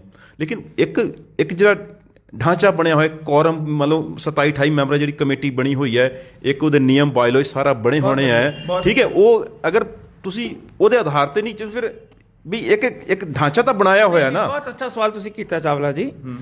ਹੁਣ ਤੁਸੀਂ ਇੱਕ ਢਾਂਚੇ ਦੀ ਗੱਲ ਕਰਨ ਡਏ ਹੋ, ਇੱਕ ਸੰਵਿਧਾਨਿਕ ਪ੍ਰਕਿਰਿਆ ਦੀ ਗੱਲ ਕਰਨ ਡਏ ਹੋ। ਅਗਰ ਅਸੀਂ ਸਾਰੇ ਹਮਦਰਦੀ ਆ ਤੇ ਅਸੀਂ ਜਿਹੜਾ ਸੰਵਿਧਾਨ ਰਜਿਸਟਰਡ ਕਰਾਇਆ ਰਜਿਸਟਰਾਰ ਦੇ ਕੋਲ, ਸਾਨੂੰ ਉਹਦੇ ਅਕੋਰਡਿੰਗ ਚੱਲਣਾ ਚਾਹੀਦਾ ਨਾ। ਬਿਲਕੁਲ, ਜੇ ਸਾਰੀ ਉਹਦੇ ਤਾਂ ਸਾਰੀ ਪੜਚੋਲ ਕਰਕੇ ਉਹਦਾ ਸੰਵਿਧਾਨ ਬਣਾਇਆ ਹੋਣਾ। ਹੁਣ ਅਗਰ ਕੋਈ ਵੀ ਕੰਮ ਕਰਨਾ ਹੈ, ਅਸੀਂ ਮੰਨ ਲਓ ਕੋਈ ਕੰਧ ਬਣਾਣੀ ਹੈ, ਉਸ ਕੰਧ ਨੂੰ ਬਣਾਉਣ ਦਾ ਪਹਿਲਾਂ ਪ੍ਰਸਤਾਵ ਪਾਰਿਤ ਕਰੋਗੇ ਜੀ? ਬਿਲਕੁਲ ਹੋਣਾ ਚਾਹੀਦਾ। ਪ੍ਰਸਤਾਵ ਪਾਰਿਤ ਕਰਨ ਤੋਂ ਬਾਅਦ ਤੁਸੀਂ ਉਹਦੀ ਕੋਟੇਸ਼ਨ ਲਓਗੇ, ਉਹਦਾ ਟੈਂਡਰ ਪਾਓਗੇ। ਟੈਂਡਰ ਦੇ ਵਿੱਚ ਤੁਸੀਂ ਜਿਹੜਾ ਗੁਰਦੁਆਰੇ ਦੇ ਹਿੱਤ ਵਿੱਚ ਕੰਮ ਕਰੇਗਾ, ਘੱਟ ਪੈਸੇ ਕਰੇਗਾ, ਉਹਦਾ ਟੈਂਡਰ ਪਾਸ ਕਰੋਗੇ। ਅਗਰ ਕੋਈ ਆਦਮੀ ਨਾ ਟੈਂਡਰ ਦੀ ਪ੍ਰਕਿਰਿਆ ਕਰਦਾ ਹੈ, ਨਾ ਪ੍ਰਸਤਾਵ ਪਾਰਿਤ ਕਰਦਾ ਹੈ, ਆਪਣੀ ਮਰਜ਼ੀ ਨਾਲ ਕੰਮ ਸ਼ੁਰੂ ਕਰਾ ਦਿੰਦਾ ਹੈ। ਨਹੀਂ, ਤੁਸੀਂ ਤਾਂ ਮਹਾਸਚਿਵ ਹੈਗੇ ਉਹਦੇ ਵਿੱਚ। ਅਰੇ ਤੇ ਕਹਿ ਵੀ ਤੇ ਮੈਂ ਹੀ ਰਿਹਾ, ਜੇ ਮੈਂ ਮਹਾਸਚਿਵ ਆ ਤੇ ਦੱਸ ਵੀ ਤੇ ਮੈਂ ਹੀ ਰਿਹਾ ਨਾ। ਵੀ ਮੈਂ ਵਾਰੀ ਕੋਸ਼ਿਸ਼ ਕੀਤੀ ਸੀ। ਤੁਸੀਂ ਜਿਹੜੇ ਸਾਡੇ 27 ਬੰਦਿਆਂ ਦੇ ਵਿੱਚੋਂ ਇੱਕ ਸਾਡੇ ਸਰਗਵਾਸ ਹੋ ਗਏ ਨੇ, ਸਰਦਾਰ ਹਰਚੰਦ ਸਿੰਘ ਜੀ। ਉਸ ਤੋਂ ਬਾਅਦ 26 ਬੰਦੇ ਸਾਡੇ ਬਾਕੀ ਸਨ, ਜਿਨ੍ਹਾਂ ਜਸਵਿੰਦਰ ਸਾਰੇ ਲਾ ਕੇ ਤੁਸੀਂ ਉਹਨਾਂ ਬੰਦਿਆਂ ਨੂੰ ਤੁਸੀਂ ਅੱਜ ਵੀ ਪੁੱਛੋ। ਸ਼ੁਰੂ ਤੋਂ ਲੈ ਕੇ ਮੈਂ ਉੱਥੇ ਸਿਰਫ ਮੇਰੀ ਲੜਾਈ ਇਹੋ ਹੀ ਰਹੀ ਹੈ ਵੀ ਜਿਹੜਾ ਸਾਡਾ ਸੰਵਿਧਾਨ ਹੈ, ਤੁਸੀਂ ਸੰਵਿਧਾਨ ਦੇ ਅਕੋਰਡਿੰਗ ਚੱਲੋ ਤਾਂ ਕਿ ਕਮੇਟੀ ਚੱਲਦੀ ਰਹੇ। ਕਮੇਟੀ ਕਿੱਦਣ ਖਤਮ ਹੋਏਗੀ? ਜਿੱਦਣ ਉਹਦੀ ਸੰਵਿਧਾਨਿਕ ਪ੍ਰਕਿਰਿਆ ਸਮਾਪਤ ਹੋ ਜਾਏਗੀ। ਹੁਣ ਜਿਹੜੇ ਬੰਦੇ ਬਿਨਾਂ ਪ੍ਰਸਤਾਵ ਪਾਰਿਤ ਕੀਤਿਆਂ ਖਰਚ ਕਰਦੇ ਨੇ ਪਏ, ਉਹ ਕਮੇਟੀ ਦੇ ਹਿੱਤ ਵਿੱਚ ਹੈ। ਮੇਰੀ ਉਹਨਾਂ ਨਾਲ ਲੜਾਈ ਹੀ ਇਹੋ ਹੀ ਰਹੀ ਹੈ। ਸਾਡੀ ਚਰਚਾ, ਚਲੋ ਇਹ ਚਰਚਾ ਬਹੁਤ, ਮੈਨੂੰ ਲੱਗਦਾ ਕਿ ਚਰਚਾ ਵਾਸਤੇ ਸਮਾਂ ਚਾਹੀਦਾ ਬਹੁਤ ਜ਼ਿਆਦਾ, ਸਾਡੇ ਕੋਲ ਸਮਾਂ ਘੱਟ ਹੈਗਾ। ਸਾਡਾ ਜਿਹੜਾ ਅੱਜ ਕਰੰਟ ਟੌਪਿਕ ਹੈ, ਇਲੈਕਸ਼ਨਾਂ ਵਿੱਚ ਕੀ ਪ੍ਰੋਬਲਮ ਆ ਰਹੀ। ਇਲੈਕਸ਼ਨਾਂ ਵਿੱਚ ਉਹਨਾਂ ਵੱਲੋਂ ਆਰੋਪ ਲਗਾਇਆ ਜਾ ਰਿਹਾ ਕਿ ਤੁਹਾਡੇ ਗੁੱਟ ਵੱਲੋਂ ਇਲੈਕਸ਼ਨ ਨਹੀਂ ਚੋਣਾਂ ਵਿੱਚ ਦਿੱਕਤ ਪੇਸ਼ ਕੀਤੀ ਜਾ ਰਹੀ ਹੈ। ਇਹਦਾ ਤੁਸੀਂ ਕੀ ਕਹਿਣਾ ਚਾਹੁੰਦੇ? ਦੇਖੋ ਵੀਰ ਜੀ, ਇਲੈਕਸ਼ਨ ਤੇ ਜਦੋਂ ਟਾਈਮ ਪੀਰੀਅਡ ਪੂਰਾ ਹੋਣਾ ਹੁੰਦਾ ਨਾ, ਜਿਵੇਂ ਮੰਨ ਲਓ 21/12/2021 ਨੂੰ ਇਹਦਾ ਪੂਰਾ ਟਾਈਮ ਹੋ ਜਾਣਾ ਸੀ 5 ਸਾਲ ਦਾ, ਔਰ ਇਲੈਕਸ਼ਨ ਪ੍ਰਕਿਰਿਆ ਇਹਦੇ ਤੋਂ 4 ਮਹੀਨੇ ਪਹਿਲਾਂ ਸ਼ੁਰੂ ਹੁੰਦੀ ਹੈ। ਔਰ ਸਿੱਖ ਮਰਿਆਦਾ ਦੇ ਅਨੁਸਾਰ ਇਹਨਾਂ ਦੇ ਬਾਈਲੋਜ਼ਾਂ ਦੇ ਵਿੱਚ ਜਿਹੜੀ ਵਿਵਸਥਾ ਦਿੱਤੀ ਹੈ, ਉਹ ਇੱਕ ਚੁਣਾਵ ਕਮੇਟੀ ਬਣਾਉਂਦੀ ਹੈ, ਕਮੇਟੀ ਤੈਅ ਕਰਦੀ ਹੈ। ਇਹਨਾਂ ਨੇ ਕੀ ਕੀਤਾ ਵੀ ਮੈਨੂੰ ਉੱਥੋਂ ਹਟਾਉਣ ਵਾਸਤੇ, ਕਿਉਂਕਿ ਮੇਰਾ ਝਗੜਾ ਸੀ ਸੰਵਿਧਾਨਿਕ ਪ੍ਰਕਿਰਿਆ ਨਾਲ ਕੰਮ ਕਰੋ, ਇਹਨਾਂ ਦਾ ਸੀ ਮਨ ਮਰਜ਼ੀ ਨਾਲ ਕੰਮ ਕਰਨਾ। ਇਹੋ ਹੀ ਮੇਰਾ ਝਗੜਾ ਸੀ, ਟੂ ਦੀ ਪੁਆਇੰਟ। ਆਰੋਪ ਪ੍ਰਤਰ ਕੋਈ ਵੀ ਲਗਾ ਸਕਦਾ, ਤੁਸੀਂ ਵੀ ਲਗਾ ਸਕਦੇ ਹੋ। ਉਹ ਤੁਹਾਡੇ ਤੇ ਆਰੋਪ ਲਗਾਉਂਦੇ ਨੇ, ਤੁਸੀਂ ਉਹਨਾਂ ਤੇ ਆਰੋਪ ਲਗਾਉਂਦੇ ਹੋ, ਕੋਈ ਪ੍ਰੋਬਲਮ ਨਹੀਂ। ਇਸ ਤਰ੍ਹਾਂ ਹੈ ਨਾ, ਮੈਂ ਆਨਾ ਵੀ ਤੁਸੀਂ ਆਹ ਫੋਨ ਖਰੀਦਿਆ ਇੱਕ, ਹੁਣ ਜੇ ਤੇ ਕਮੇਟੀ ਖਰੀਦੇਗੀ ਤੇ ਕਮੇਟੀ 'ਚ ਮਤਾ ਪਾਸ ਹੋਏਗਾ। ਜੇ ਤੁਸੀਂ ਆਪਣੇ ਘਰ ਦਾ ਕੰਮ ਕਰੋਗੇ ਤਾਂ ਤੁਹਾਨੂੰ ਪੁੱਛਣ ਦੀ ਲੋੜ ਕੋਈ ਨਹੀਂ ਕਿਸੇ ਨੂੰ, ਜਾਓ ਤੁਸੀਂ ਜਾ ਕੇ ਲੈ ਆਓ। ਪ੍ਰਸਤਾਵ ਹੀ ਪਾਸ ਹੋਗਾ ਤਾਂ ਕੋਰਮ ਦੇ ਅਕੋਰਡਿੰਗ ਹੁੰਦਾ ਨਹੀਂ ਪ੍ਰਸਤਾਵ। ਮੰਨ ਲਓ 27 ਮੈਂਬਰੀ ਕਮੇਟੀ, ਉਹਦੇ 'ਚ ਜਿੰਨੇ ਕੋ ਇੱਕ ਬਾਇਲੋਜ 'ਚ ਹੈਗਾ, ਉਹ ਤੁਹਾਨੂੰ ਕੀ ਲੱਗਦਾ ਬਾਇਲੋਜ ਦੇ ਅਕੋਰਡਿੰਗ ਕੋਈ ਕੰਮ ਨਹੀਂ ਹੋਇਆ ਉੱਥੇ? ਹਾਂ, ਨਹੀਂ ਹੋਇਆ, ਬਾਇਲੋਜ ਦੇ ਅਕੋਰਡਿੰਗ ਕੰਮ ਨਹੀਂ ਹੋਇਆ। ਨਹੀਂ, ਅਗਰ ਬਾਇਲੋਜ ਦੇ ਅਕੋਰਡਿੰਗ ਕੰਮ ਨਹੀਂ ਹੁੰਦਾ ਤਾਂ ਫਿਰ ਉਹਦਾ ਫਿਰ ਕੀ, ਉਹਦਾ ਨਿਚੋੜ ਕੀ ਹੈ ਫਿਰ? ਉਹ ਮਨਮਰਜ਼ੀ ਨਹੀਂ, ਉਹਦਾ ਵੀ ਕੋਈ ਤੋੜ ਤੇ ਹੋਏਗਾ। ਮੰਨ ਲਓ ਕੋਈ ਰੋਕ ਤੇ ਦੇਖੋ, ਇਹ ਹੈ ਧਾਰਮਿਕ ਸੰਸਥਾ, ਇਹ ਧਾਰਮਿਕ ਸੰਸਥਾ ਆਲੇ ਦੁਆਲੇ ਦੇ ਲੋਕਾਂ ਨੂੰ ਕਿਹਨੂੰ ਨਹੀਂ ਪਤਾ ਵੀ ਗੁਰਦੁਆਰੇ ਦੀ ਪ੍ਰਾਪਰਟੀ ਤੇ ਉਹ ਕਬਜ਼ਾ ਕਰ ਰਿਹਾ, ਉਹਦੇ ਰਿਸ਼ਤੇਦਾਰ ਉੱਥੇ ਆ ਕੇ ਬੈਠੇ ਨੇ। ਇਹ ਕਿਤੇ ਵੀ ਪ੍ਰਸਤਾਵ ਵਿੱਚ ਪਾਰਿਤ ਨਹੀਂ ਹੋਇਆ ਵੀ ਤੇਰੇ ਰਿਸ਼ਤੇਦਾਰਾਂ ਨੂੰ ਸਿਲੈਕਟ ਕੀਤਾ ਜਾਣ ਰਿਹਾ। ਅੱਜ ਆਪਣੀ ਮਰਜ਼ੀ ਨਾਲ ਉਹਨਾਂ ਨੇ ਕੱਟ ਕੇ ਤਨਖਾਹਾਂ ਵਧਾਈਆਂ ਨੇ ਉਹਨਾਂ ਦੀਆਂ। ਇਹ ਚੀਜ਼ਾਂ ਤੇ ਬੜੀਆਂ ਲੰਬੀਆਂ ਨੇ, ਇਹ ਤਾਂ ਬੜੀ ਬਿਲਕੁਲ। ਮੈਂ ਆਪਾਂ ਇਲੈਕਸ਼ਨ ਵੇਖੋ, ਆਪਾਂ ਨਾ ਤੁਹਾਡੇ ਕੋਲ ਖੁੱਲਾ ਸਮਾਂ ਲੈ ਕੇ ਇਹਨਾਂ ਚੀਜ਼ਾਂ ਸਾਰੀ ਚਰਚਾ ਕਰਾਂਗੇ। ਅੱਜ ਦਾ ਸਾਡਾ ਕਰੰਟ ਮੁੱਦਾ ਹੈ ਇਲੈਕਸ਼ਨਾਂ 'ਚ ਕੀ ਪ੍ਰੋਬਲਮ ਆ ਰਹੀ ਹੈ। ਹਾਂ, ਮੈਂ ਇਲੈਕਸ਼ਨ ਤੁਹਾਨੂੰ ਕਹਿੰਦਾ, ਅੱਛਾ, ਉਹਦੇ 'ਚ 4 ਮਹੀਨੇ ਪਹਿਲਾਂ ਇਲੈਕਸ਼ਨ ਦੀ ਪ੍ਰਕਿਰਿਆ ਸ਼ੁਰੂ ਹੁੰਦੀ ਹੈ ਔਰ ਇੱਕ ਚੋਣ ਕਮੇਟੀ ਬਣਾਉਂਦੀ ਹੈ। ਕਮੇਟੀ, ਇਹਨਾਂ ਲੋਕਾਂ ਨੇ ਮੈਨੂੰ ਹਟਾਉਣ ਵਾਸਤੇ ਮੇਰੇ ਤੇ ਝੂਠਾ ਇਹਨਾਂ ਮੁਕੱਦਮਾ ਦਾਇਰ ਕਰਵਾਇਆ। ਉਹਦੀ ਮੈਂ ਜ਼ਮਾਨਤ ਲੈਣੀ ਪਈ, ਮੈਨੂੰ ਮੈਂ ਜੇਲ੍ਹ ਜਾਣਾ ਪਿਆ। ਮੈਂ ਜੇਲ੍ਹ ਚੋਂ ਆ ਕੇ ਵਾਪਸ ਜਦੋਂ ਮੈਂ ਚਾਰਜ ਲੈਣ ਗਿਆ ਵਾਂ। ਮੁੱਦਾ ਕੀ ਸੀ? ਪ੍ਰਕਰਨ ਤੁਹਾਡੇ ਤੇ ਆਰੋਪ ਕਿ ਲਗਾ ਜਿਹਨੇ ਸੁਸਾਈਡ ਹੋਈ ਸੀ ਉਹਦੇ ਕੇਸ ਬਾਰੇ ਕਰ ਰਹੇ।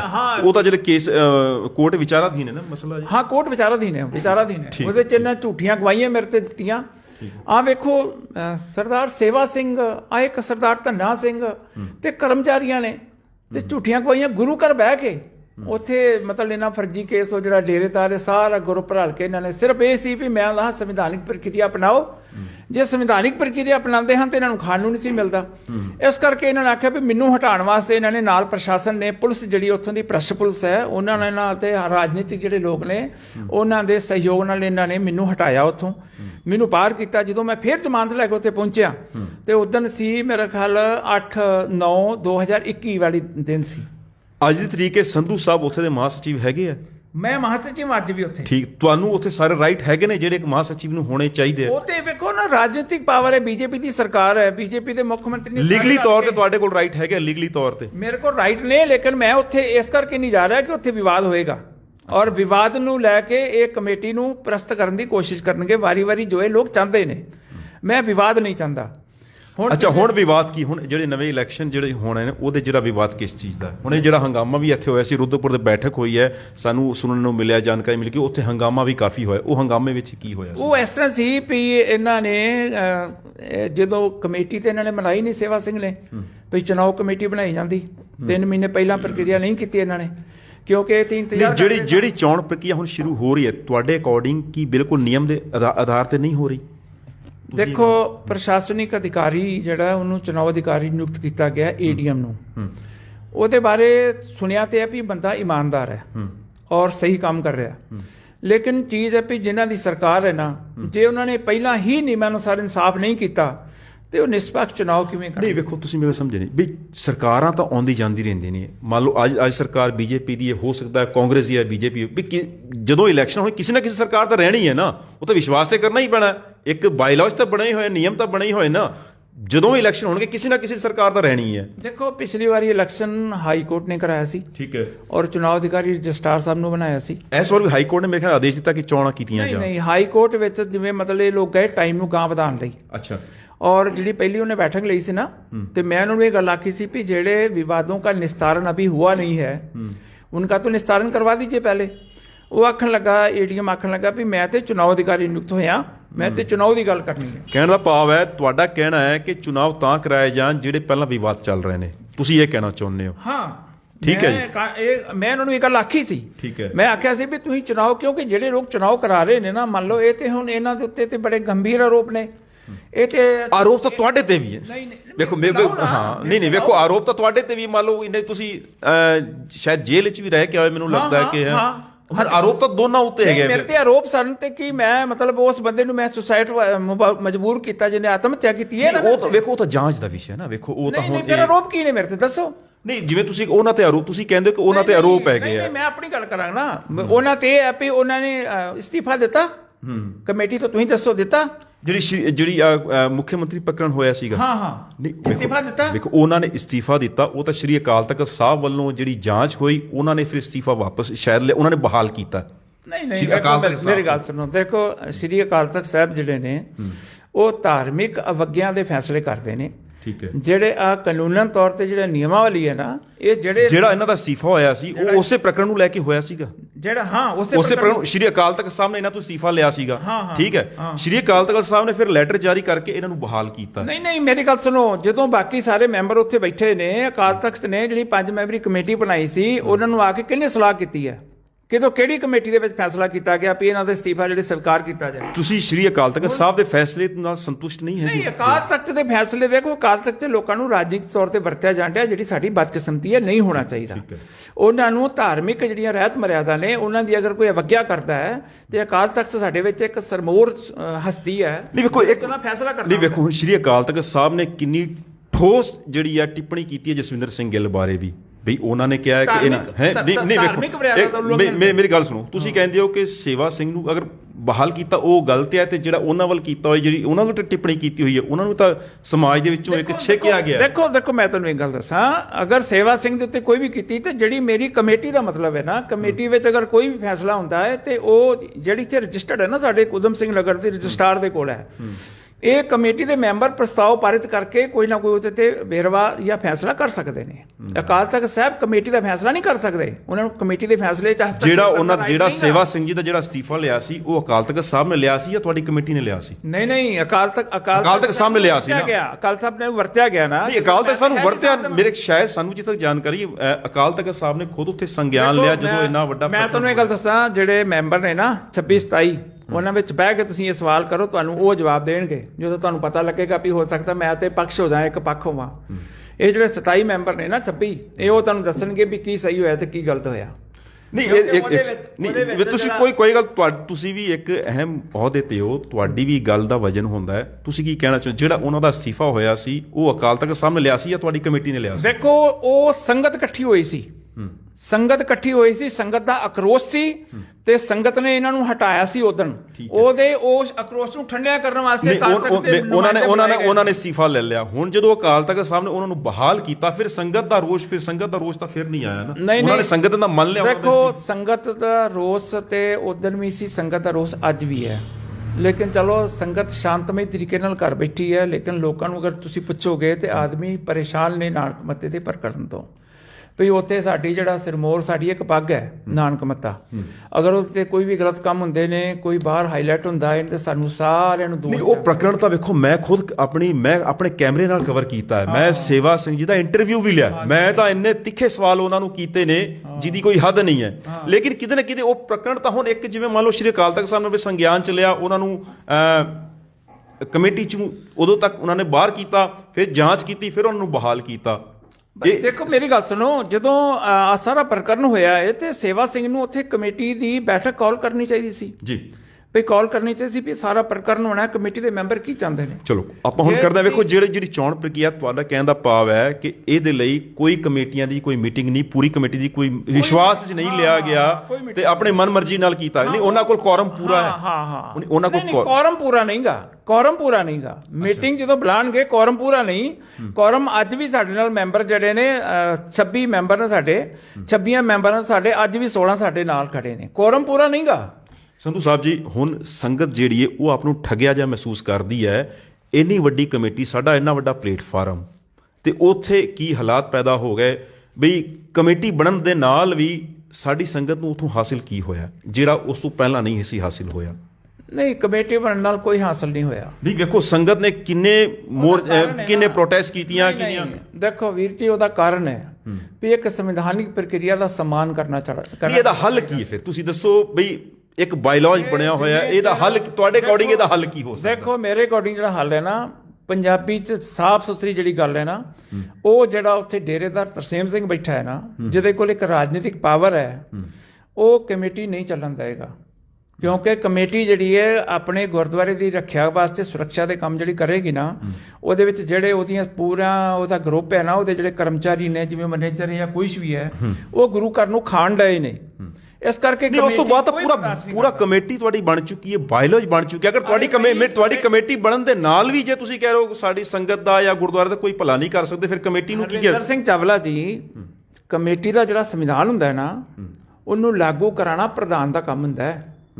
ਭਈ ਬਿਨਾਂ ਸੰਵਿਧਾਨਿਕ ਪ੍ਰਕਿਰਿਆ ਅਪਣਾਏ ਕੋਈ ਕੰਮ। ਕਮੇਟੀ ਨੂੰ ਪ੍ਰਧਾਨ ਵੀ ਤਾਂ ਤੁਸੀਂ ਬਣਾਇਆ, ਜਸਵਿੰਦਰ ਸਿੰਘ ਨੂੰ ਬਣਾਇਆ, ਤੇ ਹੁਣ ਉਹ ਤੁਸੀਂ ਆਪਣੇ ਮੇਰੇ ਜਦੋਂ ਇਹਦਾ ਮਤਲਬ ਤੁਸੀਂ ਜਿਹੜਾ ਬੰਦਾ ਕਮੇਟੀ ਬਣਾਇਆ ਉਹ ਤੁਹਾਡੇ ਠੀਕ ਨਹੀਂ ਹੈ, ਫਿਰ ਤੁਸੀਂ ਕਿਉਂ ਪ੍ਰਧਾਨ ਬਣਾਇਆ? ਵੇਖੋ ਮੇਰੀ ਗੱਲ ਸੁਣੋ ਚਾਵਲਾ ਜੀ, ਤੁਸੀਂ ਬਹੁਤ ਹੀ ਸਵਾਲ ਕੀਤਾ ਹੈ। ਅਸੀਂ ਇਹ ਮਹਾ ਗਲਤੀ ਕੀਤੀ ਵੀ ਅਸੀਂ ਬੰਦਾ ਪਛਾਣ ਨਹੀਂ ਸਕੇ, ਭਈ ਇਹ ਉੱਤੇ ਜਿਹੜਾ ਬੰਦਾ ਇਹਦੇ ਵਿੱਚ ਕੀ ਵੜਿਆ, ਇਹ ਸਾਡੀ ਗਲਤੀ, ਅਸੀਂ ਨਹੀਂ ਪਛਾਣ ਸਕੇ ਭਈ ਇਹ ਜਿਹੜੇ ਉੱਤੇ ਕੱਪੜੇ ਦਿਸਦੇ ਨੇ ਪਏ ਇਹਦੇ ਅੰਦਰ ਕੌਣ ਬੈਠੇ ਨੇ। ਸੰਧੂ ਸਾਹਿਬ ਜੀ, ਸਾਡੇ ਕੋਲ ਨਾ ਗੱਲ ਸੰਗਤ ਨੂੰ ਮੈਂ ਕਹਿਣਾ ਚਾਹੂੰਗਾ, ਤੁਸੀਂ ਆਪਣੇ ਕਮੈਂਟ ਇਹਦੇ ਵਿੱਚ ਜ਼ਰੂਰ ਪਾ ਸਕਦੇ ਹੋ। ਥੋੜੇ ਜਿਹੇ ਸਵਾਲ ਅਸੀਂ ਕੋਸ਼ਿਸ਼ ਕਰਾਂਗੇ ਕਿ ਸੰਧੂ ਸਾਹਿਬ ਤੋਂ ਲਈਏ। ਸਾਡੇ ਕੋਲ ਸਮਾਂ ਅੱਜ ਬਹੁਤ ਘੱਟ ਹੈ, ਦੁਬਾਰਾ ਅਸੀਂ ਫੇਰ ਹਾਜ਼ਰ ਹੋਣਾ ਹੈ। ਜਾਂਦੇ 2-4 ਮਿੰਟ ਸੰਧੂ ਸਾਹਿਬ ਜੀ ਨਾਲ ਅਸੀਂ ਹੋਰ ਲਗਾਉਣੇ ਆ। ਸੰਧੂ ਸਾਹਿਬ ਜੀ, ਹੁਣ ਜਾਂਦੇ ਦਾ ਨਿਚੋੜ ਦੱਸੋ, ਚੋਣਾਂ ਕਿਵੇਂ ਹੋਣਗੀਆਂ, ਆਖਿਰ ਕੌਣ ਹੈ ਇਹਦੇ ਚ ਰੋੜਾ? ਦੇਖੋ ਵੀਰ ਜੀ, ਮੇਰੀ ਗੱਲ ਸਾਫ਼ ਸੁਥਰੀਆਂ ਚੋਣਾਂ ਨਹੀਂ, ਚੋਣ ਦੇਖੋ ਪ੍ਰਕਿਰਿਆ ਨਾਲ ਸ਼ੁਰੂ ਕੀਤੀ ਹੈ, ਬਸ਼ਾ KDM ਸਾਹਿਬ ਨੇ ਵੀ ਕੀਤੀ ਹੈ। ਸਾਡੇ ਜਿਹੜੇ ਰਜਿਸਟਰਾਰ ਦੇ ਕੋਲ ਬਾਅਦ ਪਏ ਸਨ, ਭਈ ਮੰਨ ਲਓ ਮਹਾਸਚਿਵ ਮੈਂ ਵਾਂ ਤੇ ਮੇਰੀ ਜਗ੍ਹਾ ਧੱਕੇ ਨਾਲ ਧੰਨੇ ਨੂੰ ਪਾਇਆ, ਉਹਦਾ ਨਿਸਤਾਰਨ ਇਹਨਾਂ ਨੇ ਕਰ ਨਹੀਂ ਦਿੱਤਾ। ਤੁਹਾਡੇ ਕਹਿੰਦਾ ਪਾਪ ਪਹਿਲਾਂ ਉਹ ਨਿਸਤਾਰਨ ਹੋਣਾ ਚਾਹੀਦਾ ਜਿਹੜੇ ਤੁਹਾਡੀ ਜਗ੍ਹਾ ਹੋਣਾ ਚਾਹੀਦਾ ਸੀ, ਲੇਕਿਨ ਮੈਂ ਉਸ ਨਿਸਤਾਰਨ ਨੂੰ ਲੈ ਕੇ ਰੋੜਾ ਨਹੀਂ ਬਣਿਆ। ਠੀਕ ਹੈ। ਹੁਣ ਜਿਵੇਂ ਮੰਨ ਲਓ ਪ੍ਰਕਿਰਿਆ ਸ਼ੁਰੂ ਹੋਈ, ਬਿਲਕੁਲ ਇਹਨਾਂ ਨੇ ਟਾਈਮ ਲੈਣ ਵਾਸਤੇ ਹਾਈ ਕੋਰਟ ਪਟੀਸ਼ਨ ਦਾਇਰ ਕੀਤੀ। ਉਹ ਜੇ ਟਾਈਮ ਇਹਨਾਂ ਨੇ ਲੈਣ ਲਈ ਹਾਈ ਕੋਰਟ ਪਟੀਸ਼ਨ, ਹਾਂ ਟਾਈਮ ਲੈਣ ਵਾਸਤੇ ਪਟੀਸ਼ਨ ਦਾਇਰ ਕੀਤੀ। ਅਗਰ ਮੈਂ ਉੱਥੇ ਜਾ ਕੇ ਆना वहां भी पहला वो बात का निस्तारण होना चाहिए, उसके बाद इलेक्शन होने चाहिए, ਤੇ ਵੇਖੋ ਉਹਦਾ ਟਾਈਮ ਹੋ ਗਿਆ ਪੂਰਾ 22 ਦਸੰਬਰ ਹੋ ਗਿਆ। ਠੀਕ ਹੈ। ਅਗਰ ਮੈਂ ਇਹ ਚੀਜ਼ ਉਹਦੀ ਰੋਕ ਲਾ ਨਾ ਤੇ ਹਾਈ ਕੋਰਟ ਦੇ ਕੋਲ ਆਪਸ਼ਨ ਕੋਈ ਨਹੀਂ ਸੀ, ਉਹਨੇ ਸਿੱਧਾ ਇਹ ਗੱਲ ਆਖਣੀ ਸੀ ਵੀ ਵਿਵਾਦ ਆਪੋ ਚ ਨਹੀਂ ਜਿੰਨ ਤੇ ਨਿਪਟਦਾ, ਰਿਸੀਵਰ ਬੈਠਾ ਜਾਏ। ਠੀਕ ਹੈ। ਮੈਂ ਹਾਈ ਕੋਰਟ ਚ ਵਾਪਸ ਆ ਗਿਆ ਅੱਛਾ ਮੈਂ ਕਿਹਾ ਮੇਰਾ ਬਾਅਦ ਨਿਸਤਾਰਾ ਨਹੀਂ ਹੁੰਦਾ ਤੇ ਕੋਈ ਗੱਲ ਨਹੀਂ। ਤੁਹਾਡਾ ਕਹਿਣ ਦਾ ਭਾਵ ਹੈ election ਤੁਸੀਂ ਨਹੀਂ ਇੱਕ ਰੋਕਣਾ ਚਾਹੀਦਾ। ਸਿੰਪੈਥੀ ਨਾਲ, ਸੰਗਤ ਦੀ ਸਿੰਪੈਥੀ ਨਾਲ ਕਿ ਕਮੇਟੀ ਬਣੀ ਰਹੇ, ਉੱਥੇ ਰਿਸੀਵਰ ਨਾ ਹਾਂਜੀ, ਬੈਠੇ, ਹਾਂਜੀ। ਤੁਸੀਂ ਉਹਨਾਂ ਸਾਰੀ ਚੀਜ਼ਾਂ ਦੇਖਦੇ ਹੋ, ਤੁਸੀਂ ਹਾਈ ਕੋਰਟ ਵਾਦ ਦਾਇਰ ਨਹੀਂ ਕੀਤਾ, ਇਹ ਤੁਹਾਡਾ ਕਹਿਣਾ ਹੈ। ਹਾਂ, ਮੈਂ ਉੱਥੇ ਪੱਖ ਮੈਂ ਜ਼ਰੂਰ ਰਖਾਇਆ ਵੀ ਇਲੈਕਸ਼ਨ ਜਿਹੜਾ ਅਸੀਂ ਚਾਹੁੰਦੇ ਹਾਂ ਇਮੀਡੀਏਟਲੀ ਜਲਦੀ ਤੋਂ ਜਲਦੀ। ਹੁਣ ਅਖਬਾਰ ਖਬਰ ਹੈ ਕਿ ਹਾਈ ਕੋਰਟ ਨੇ ਆਦੇਸ਼ ਦਿੱਤਾ ਹੈ ਕਿ ਚੋਣਾਂ ਆਪਣੇ ਸਮੇਂ ਮਿੱਥੇ ਸਮੇਂ ਦੇ ਅਨੁਸਾਰ ਕੀਤੀਆਂ ਜਾਣ। ਹਾਂ। ਇਹ ਤੁਹਾਡੀ ਉਹਨੂੰ ਖਾਰਿਜ ਕਰਕੇ ਫਿਰ ਆ ਰਿਹਾ ਹੈ ਜਾਂ ਤੁਹਾਡੇ ਵੱਲੋਂ ਨਹੀਂ, ਸਾਡੇ ਵੱਲੋਂ ਇਹ ਨਾਲ ਉੱਥੇ ਪ੍ਰਸਤੁਤ ਕੀਤਾ ਗਿਆ ਵੀ ਟਾਈਮ ਜਿਹੜਾ ਨਾ ਵਧਾਇਆ ਜਾਏ ਤੇ ਇਹ ਟਾਈਮ ਰਹਿੰਦਿਆਂ ਇਲੈਕਸ਼ਨ ਕਰਾਇਆ ਜਾਏ, ਜਲਦੀ ਤੋਂ ਜਲਦੀ ਕਰਾਇਆ ਜਾਏ। ਅਗਰ ਅਸੀਂ ਆਪਣੇ ਵਾਦ ਨੂੰ ਲੈ ਕੇ ਚਾਵਲਾ ਜੀ ਉੱਥੇ ਖੜੇ ਹੋ ਜਾਂਦੇ ਨਾ ਤੇ ਮੈਂ ਤੁਹਾਨੂੰ ਗਰੰਟੀ ਦੇਣਾ ਇਸ ਗੱਲ ਦੀ 100% ਦੀ ਵੀ ਜਦੋਂ, ਕਿਉਂਕਿ ਟਾਈਮ ਕਮੇਟੀ ਦਾ 22 ਦਸੰਬਰ ਨੂੰ ਖਤਮ ਹੋ ਗਿਆ ਤੇ ਜਦੋਂ कोर्ट के कोल और कोई तरीका नहीं सी भाई, कमेटी में आपस के लोगों का विवाद हल नहीं हुआ और टाइम इसका पूरा हो गया है, इसलिए जब तक इनका जो विवाद हल नहीं होता तब तक वहां रिसीवर नियुक्त कर दिया जाए।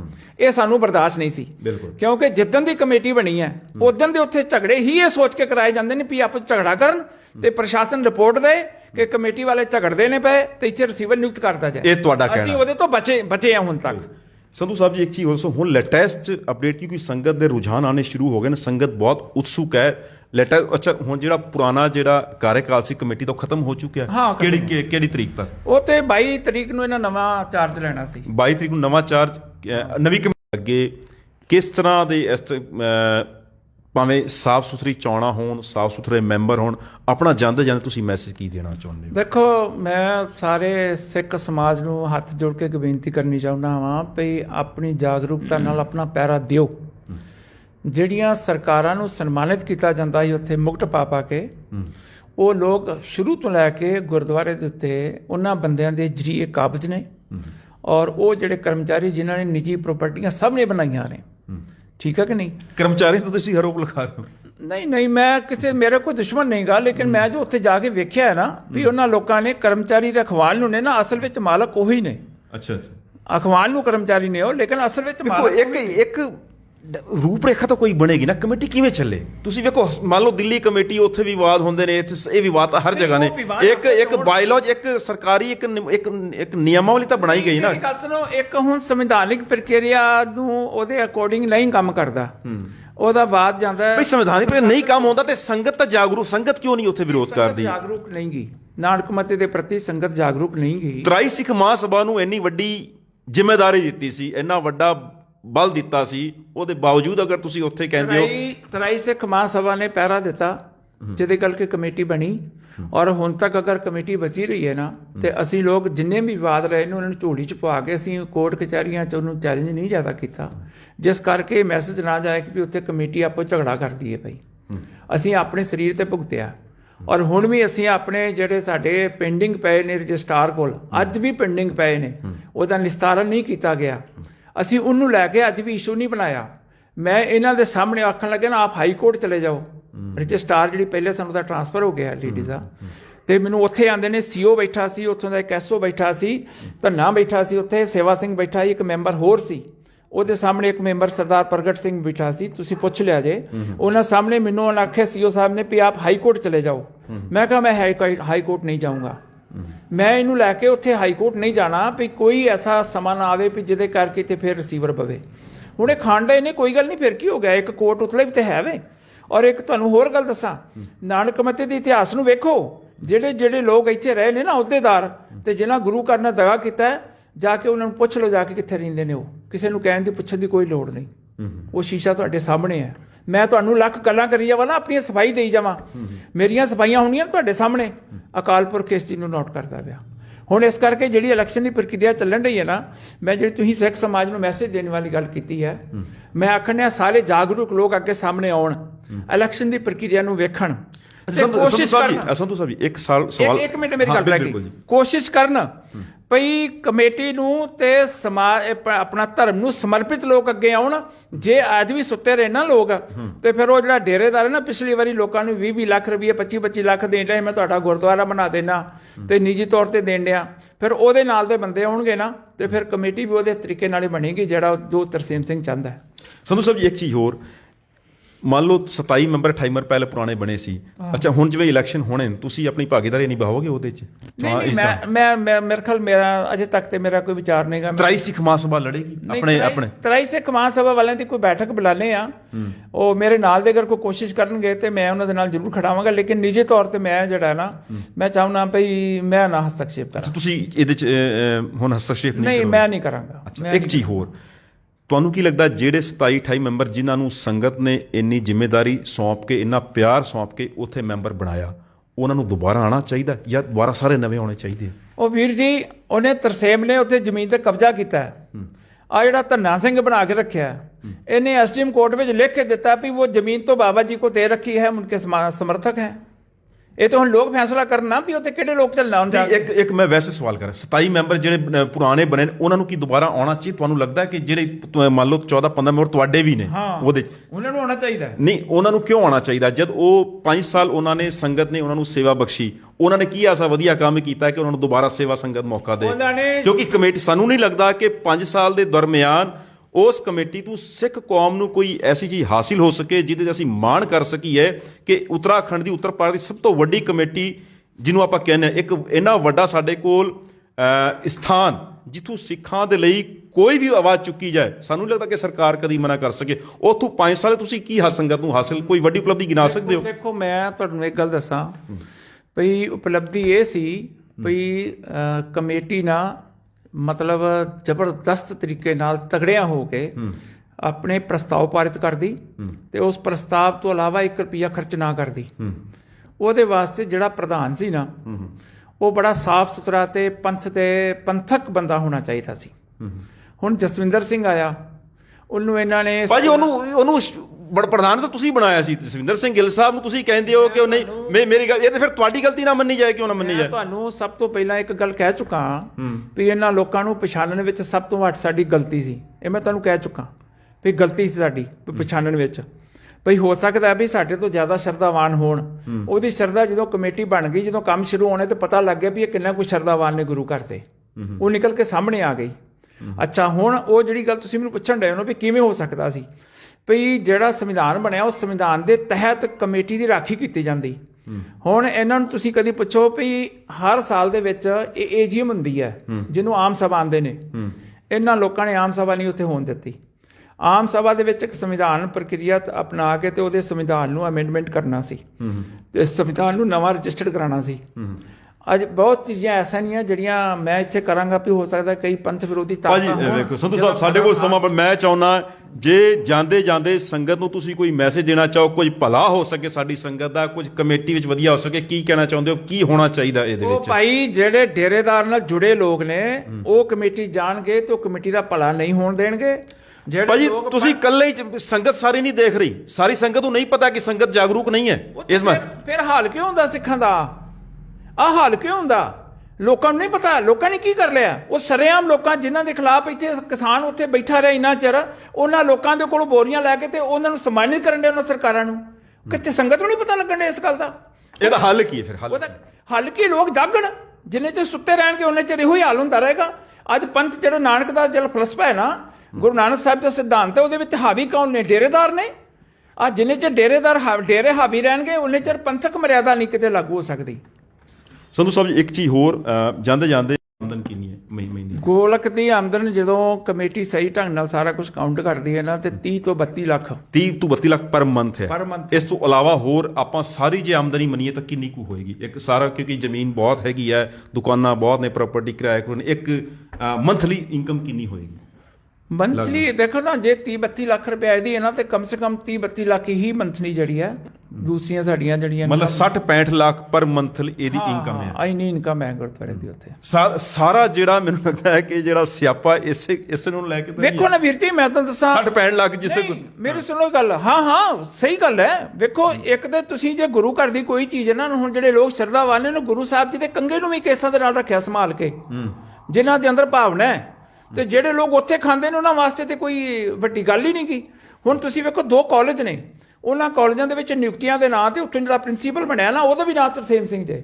ਇਹਨਾਂ ਲੋਕਾਂ ਨੇ ਜਦੋਂ ਕਮੇਟੀ ਬਣਨੀ ਸੀ ਨਾ, 2016 ਚ ਕਮੇਟੀ ਬਣੀ, 2015 ਵਿੱਚ ਇਹਨਾਂ ਨਿਯੁਕਤੀਆਂ ਦੇ ਨਾਂ ਦੇ ਉੱਤੇ ਲੋਕਾਂ ਕੋਲੋਂ ਲੈ ਲਏ ਪੈਸੇ ਤੇ ਉਹ ਜਦੋਂ ਸ਼ਿਕਾਇਤ ਹੋਈ ਨਾ ਤੇ ਉਹਦੀ ਉਹ ਨਿਯੁਕਤੀਆਂ ਕੈਂਸਲ ਕਰਾਈਆਂ ਗਈਆਂ, ਰਿਸ਼ਵਤ ਇਹਨਾਂ ਲੋਕਾਂ ਲਈ ਸੀ, ਉਹ ਨਿਯੁਕਤੀਆਂ ਪੈਂਡਿੰਗ ਪਈਆਂ ਸਨ, ਉਹ ਦੁਬਾਰਾ ਨਿਯੁਕਤੀਆਂ ਕਰਾਉਣ ਦੇ ਚੱਕਰ 'ਚ ਗਰੁੱਪ ਸਾਰਾ ਰਲ ਗਿਆ। ਫਿਰ ਵੀ ਵਾਰੀ ਹੁਣ ਇਹਨਾਂ 8/11 ਨੂੰ ਜਿਹੜੀ ਮੀਟਿੰਗ ਕੀਤੀ ਸੀ, ਹੁਣ ਤੁਸੀਂ ਆਂਦੇ ਹੋ ਤੁਹਾਡੇ ਕੋਲ ਟਾਈਮ ਵੀ ਬਹੁਤ ਘੱਟ ਹੈ।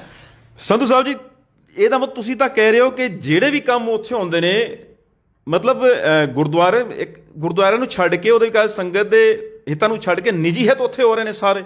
ਵੀਰ ਜੀ ਬਿਲਕੁਲ ਨਹੀਂ, ਇਹਦੇ ਫਿਰ ਤੁਸੀਂ ਮਤਲਬ ਖਾਲੀ ਤੁਸੀਂ ਸਾਫ਼ ਸੁਥਰੇ ਹੋ, ਬਾਕੀ ਸਾਰੇ ਨਿੱਜੀ ਹਿੱਤ ਵਰਤ ਰਹੇ ਨੇ। ਤੁਸੀਂ ਆਪਣੇ ਇੱਕ ਸੈਕਿੰਡ, ਤੁਸੀਂ ਸਾਰਾ ਇਮਾਨਦਾਰੀ ਨਾਲ ਕੰਮ ਕੀਤਾ ਅਜੇ ਤੱਕ? ਅਰੇ ਬਈ ਮੇਰੀ ਗੱਲ ਸੁਣੋ, ਅਸੀਂ ਜੋ ਵਾਰੀ ਆਖਣ ਡਏ ਆ ਵੀ ਸੰਵਿਧਾਨਿਕ ਪ੍ਰਕਿਰਿਆ ਅਪਣਾਓ, ਤੇ ਹਿਸਾਬ ਲਓ ਵੀ ਅਸੀਂ ਸਾਫ਼ ਤੁਸੀਂ ਚਲੋ ਤੁਸੀਂ ਆਰੋਪ ਆਪਾਂ ਸਾਰੇ ਤੇ ਲਾ ਲਏ, ਤੁਸੀਂ ਆਪਣਾ ਜਿੰਨਾ ਕਾਰਗਲ ਕੀਤਾ ਤੁਸੀਂ ਪੂਰਾ ਇਮਾਨਦਾਰੀ ਨਾਲ ਕੰਮ ਕੀਤਾ। ਬਿਲਕੁਲ ਇਮਾਨਦਾਰੀ ਨਾਲ ਸੰਵਿਧਾਨਿਕ ਪ੍ਰਕਿਰਿਆ ਨੂੰ ਅਪਣਾਇਆ। ਇਹੋ ਹੀ ਝਗੜਾ ਸੀ ਕਿਸੇ ਮੈਂਬਰ ਨੂੰ, ਉਹ ਸੰਵਿਧਾਨਿਕ ਪ੍ਰਕਿਰਿਆ ਨਹੀਂ ਵਰਤ ਰਹੇ। ਸੰਵਿਧਾਨਿਕ ਪ੍ਰਕਿਰਿਆ ਵਰਤੇ ਤਾਂ ਫਿਰ ਝਗੜਾ ਕਿਹੜੀ ਗੱਲ ਦਾ ਸੀ?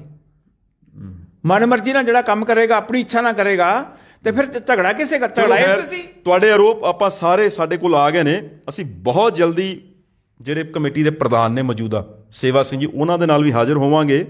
ਸਾਰੇ ਸਵਾਲ ਜਿਹੜੇ ਤੁਸੀਂ ਕੀਤੇ ਨੇ ਸਾਰੇ ਜਵਾਬ ਅਸੀਂ ਲੈਣ ਦੀ ਕੋਸ਼ਿਸ਼, ਕਿਉਂਕਿ ਸੰਗਤ ਨੂੰ ਪਤਾ ਹੋਣਾ ਚਾਹੀਦਾ, ਸੰਗਤ ਨੂੰ ਹੱਕ ਹੈ।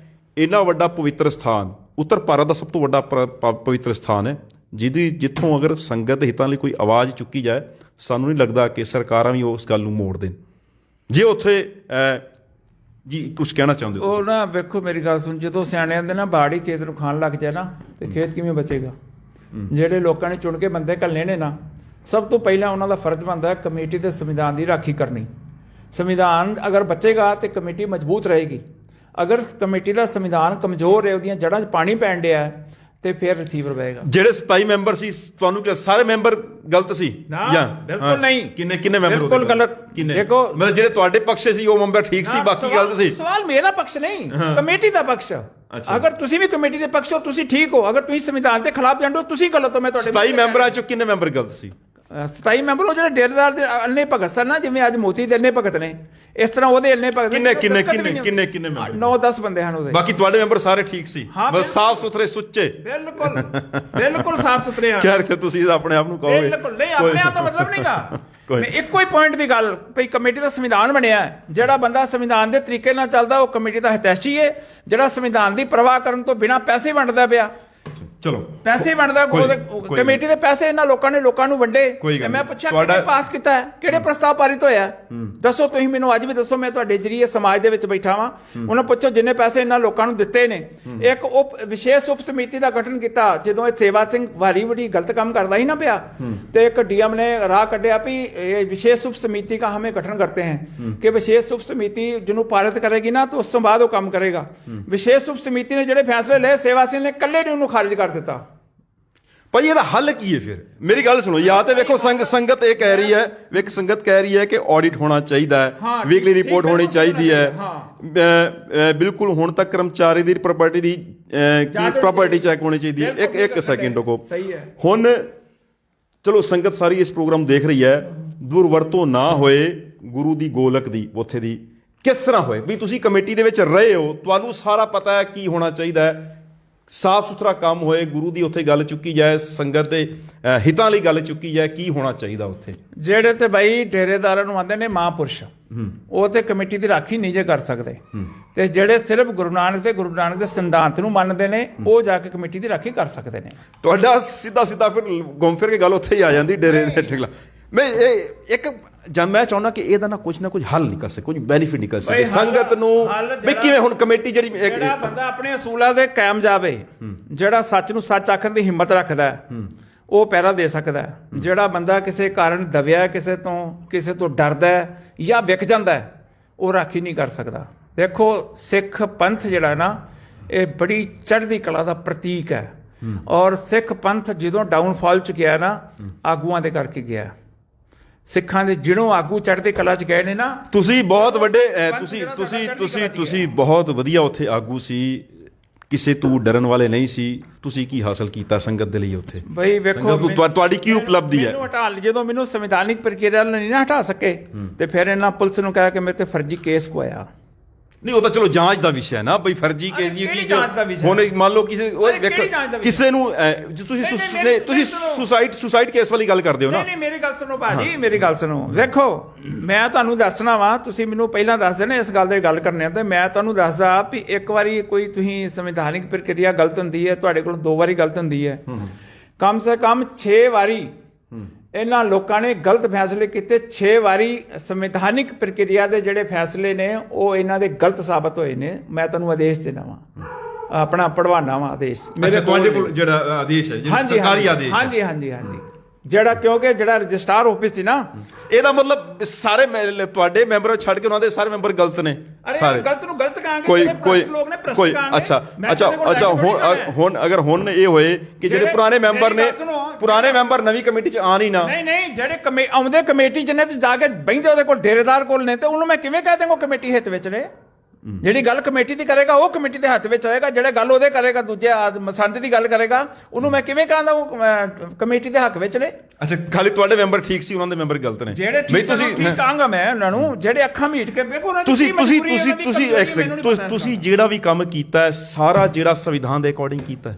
ਸੰਵਿਧਾਨ ਦੇ ਅਕੋਰਡਿੰਗ ਜਿੰਨਾ ਚਿਰ ਰਹੇ ਸੰਵਿਧਾਨ ਦੇ ਅਕੋਰਡਿੰਗ ਕੀਤਾ, ਔਰ ਜਿਹੜੇ ਮੇਰੇ ਤੋਂ ਬਿਨਾਂ ਪੁੱਛ ਕੇ ਕੀਤੇ ਨੇ ਉਹ ਸਾਰੇ ਗਲਤ ਹੋਏ ਨੇ, ਜਿਹੜਾ ਸੰਵਿਧਾਨ ਚ ਪਾਸ ਨਹੀਂ ਕੀਤਾ। ਮਤਲਬ ਤੁਹਾਡੀ ਟੀਮ ਕੇਵਲ ਸਾਫ਼ ਸੁਥਰੀ ਹੈ, ਉਹਨਾਂ ਦੀ ਕਮੇਟੀ ਸਾਫ਼ ਸੁਥਰੀ। ਜਿਹੜਾ ਕੰਮ ਸੰਵਿਧਾਨ ਚ ਪਾਰਿਤ ਹੋ ਕੇ ਹੁੰਦਾ ਉਹ ਠੀਕ ਹੁੰਦਾ, ਜਿਹੜਾ ਮਨਮਰਜ਼ੀ ਨਾਲ ਹੁੰਦਾ ਅਗਰ ਮੈਂ ਵੀ ਕਰਾਂਗਾ ਵੀ ਮੈਂ ਆਪਣੀ ਮਨਮਰਜ਼ੀ ਨਾਲ ਕੰਮ ਕਰਾਂਗਾ ਉਹ ਕੰਮ ਗਲਤ ਹੁੰਦਾ। ਉਹਨੇ ਚਿਰ ਸੰਵਿਧਾਨਿਕ ਪ੍ਰਕਿਰਿਆ ਜਿਹੜੀ ਹੈ ਕਮੇਟੀ ਨਹੀਂ ਚੱਲ ਸਕਦੀ ਜਿੰਨੇ ਚਿਰ ਤੁਸੀਂ ਉਹਦੇ ਸੰਵਿਧਾਨ ਦਾ ਸਨਮਾਨ ਨਹੀਂ ਕਰੋਗੇ, ਉਹਦੇ ਅਕੋਰਡਿੰਗ ਨਾਲ ਚੱਲੋਗੇ। ਉਹਨੂੰ ਪੁੱਛੋ ਭਈ ਹੁਣ ਤੱਕ ਕਮੇਟੀ ਦੇ ਸੰਵਿਧਾਨ ਵਾਸਤੇ ਤੂੰ ਕੀ ਕੰਮ ਕੀਤਾ।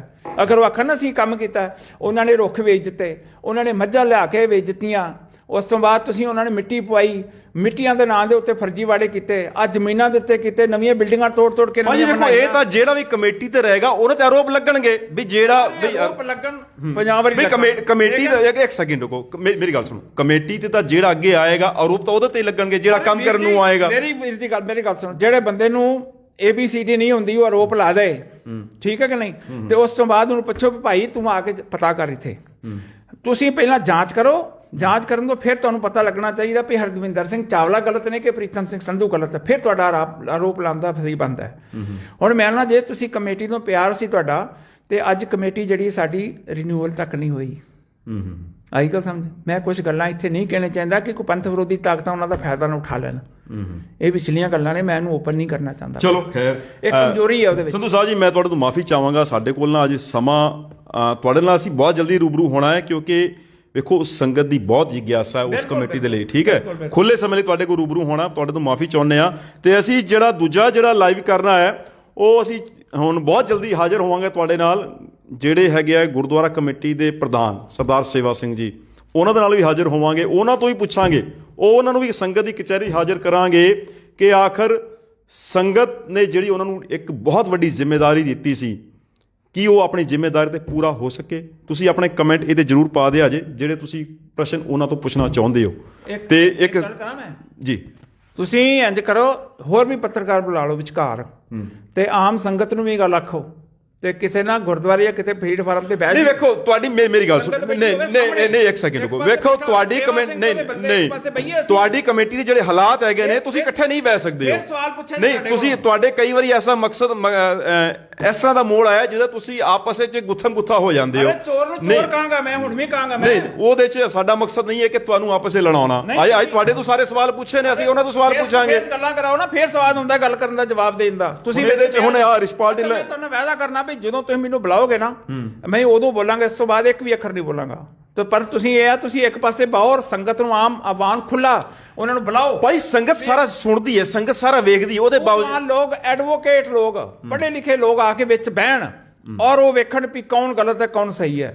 ਉਹ ਚਾਹੋ ਮੈਂ ਤੁਹਾਨੂੰ ਚੈਲੰਜ ਕਰਨਾ ਤੁਹਾਡੇ ਮਾਧਿਅਮ ਨਾਲ ਵੀ ਇੱਕ ਪਾਸੇ ਉਹਨਾਂ ਨੂੰ ਬਾਲੋ, ਉਹਨੂੰ ਡੇਰੇਦਾਰ ਨੂੰ ਬਾਲੋ। ਇਹ ਨਾ ਪੋਸੀਬਲ ਇਸ ਕਰਕੇ ਨਹੀਂ, ਮੇਰੀ ਗੱਲ ਸੁਣੋ, ਵੇਖੋ ਇਹ ਇਸ ਕਰਕੇ ਸੰਭਵ ਨਹੀਂ ਹੈ ਕਿਉਂਕਿ ਇਹ ਸਮੇਂ ਦੌਰਾਨ ਜੋ ਕਮੇਟੀ ਦੇ ਉੱਤੇ ਹਾਲਾਤ ਰਹੇ ਨੇ, ਜੋ ਉੱਥੇ ਕਈ ਵਾਰੀ ਨੌਬਤਾਂ ਆਈਆਂ ਨੇ, ਤੁਹਾਡੇ ਆਪਸ ਦੇ ਵਿੱਚ ਏਕਾ ਨਹੀਂ ਹੈ। ਤੁਸੀਂ ਗੱਲ ਤੇ ਤੁਸੀਂ ਉੱਥੇ ਲੜਨ ਬਹਿ ਜਾਂਦੇ ਹੋ। ਸੰਗਤ ਨੇ ਤੁਹਾਨੂੰ ਜਿੰਨੇ ਵੱਡੀ ਜ਼ਿੰਮੇਵਾਰੀਆਂ ਸੌਂਪੀਆਂ ਤੇ ਤੁਸੀਂ ਉੱਥੇ ਸਾਰੀ ਕਮੇਟੀ ਜਿਹੜੀ ਆਪੇ ਤੁਹਾਡਾ ਏਕਾ ਨਹੀਂ ਹੈ।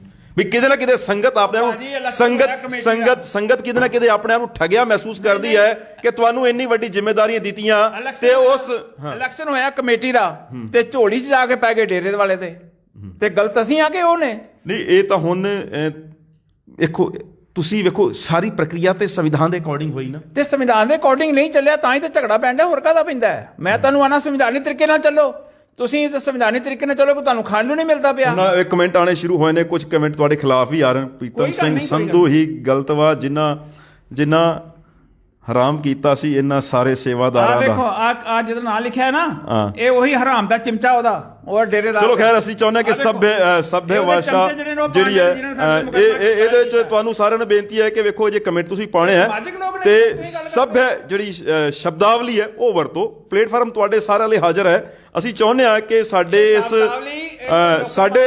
ਮਾਧਿਅਮ ਦੇ ਨਾਲ ਸਾਡੇ ਇਸ ਪਲੇਟਫਾਰਮ ਦੇ ਮਾਧਿਅਮ ਨਾਲ ਅਸੀਂ ਗੁਰਦੁਆਰਾ ਕਮੇਟੀ ਦੀ ਜਿਹੜੀ ਚੋਣ ਹੈ, ਜਿਹੜੇ ਆਪ ਗੰਦੇ ਲੋਕ ਨੇ ਉਹਨਾਂ ਨੂੰ ਕਮੈਂਟ ਕਰਨ ਦਾ ਹੱਕ ਅਸੀਂ ਚਾਹੁੰਦੇ ਹਾਂ ਕਿ ਇਹ ਜਿਹੜੀ ਗੁਰਦੁਆਰਾ ਕਮੇਟੀ ਜਿਹੜੀ ਹੁਣ ਚੋਣ ਹੋਣੀ ਹੈ ਉਹਦੇ ਸਾਫ਼ ਸੁਥਰੇ ਬੰਦੇ ਆਉਣ ਜਿਹੜੇ ਗੁਰੂ ਘਰ ਦਾ ਭਲਾ ਕਰ ਸਕਣ। ਮੈਂ ਤੁਹਾਡੇ ਮਾਧਿਅਮ ਨਾਲ ਸਾਰੀ ਸੰਗਤ ਨੂੰ ਹੱਥ ਜੋੜ ਕੇ ਬੇਨਤੀ ਕਰਨਾ ਚਾਹੁੰਦਾ, ਆਓ ਇੱਕ ਵਾਰੀ ਫੇਰ ਇਕੱਠੇ ਹੋਵੋ ਔਰ ਪਲੇਟਫਾਰਮ ਦੇ ਵਿੱਚ ਸਾਨੂੰ ਵੀ ਬੁਲਾਓ ਔਰ ਇਹਨਾਂ ਨੂੰ ਵੀ ਬੁਲਾਓ।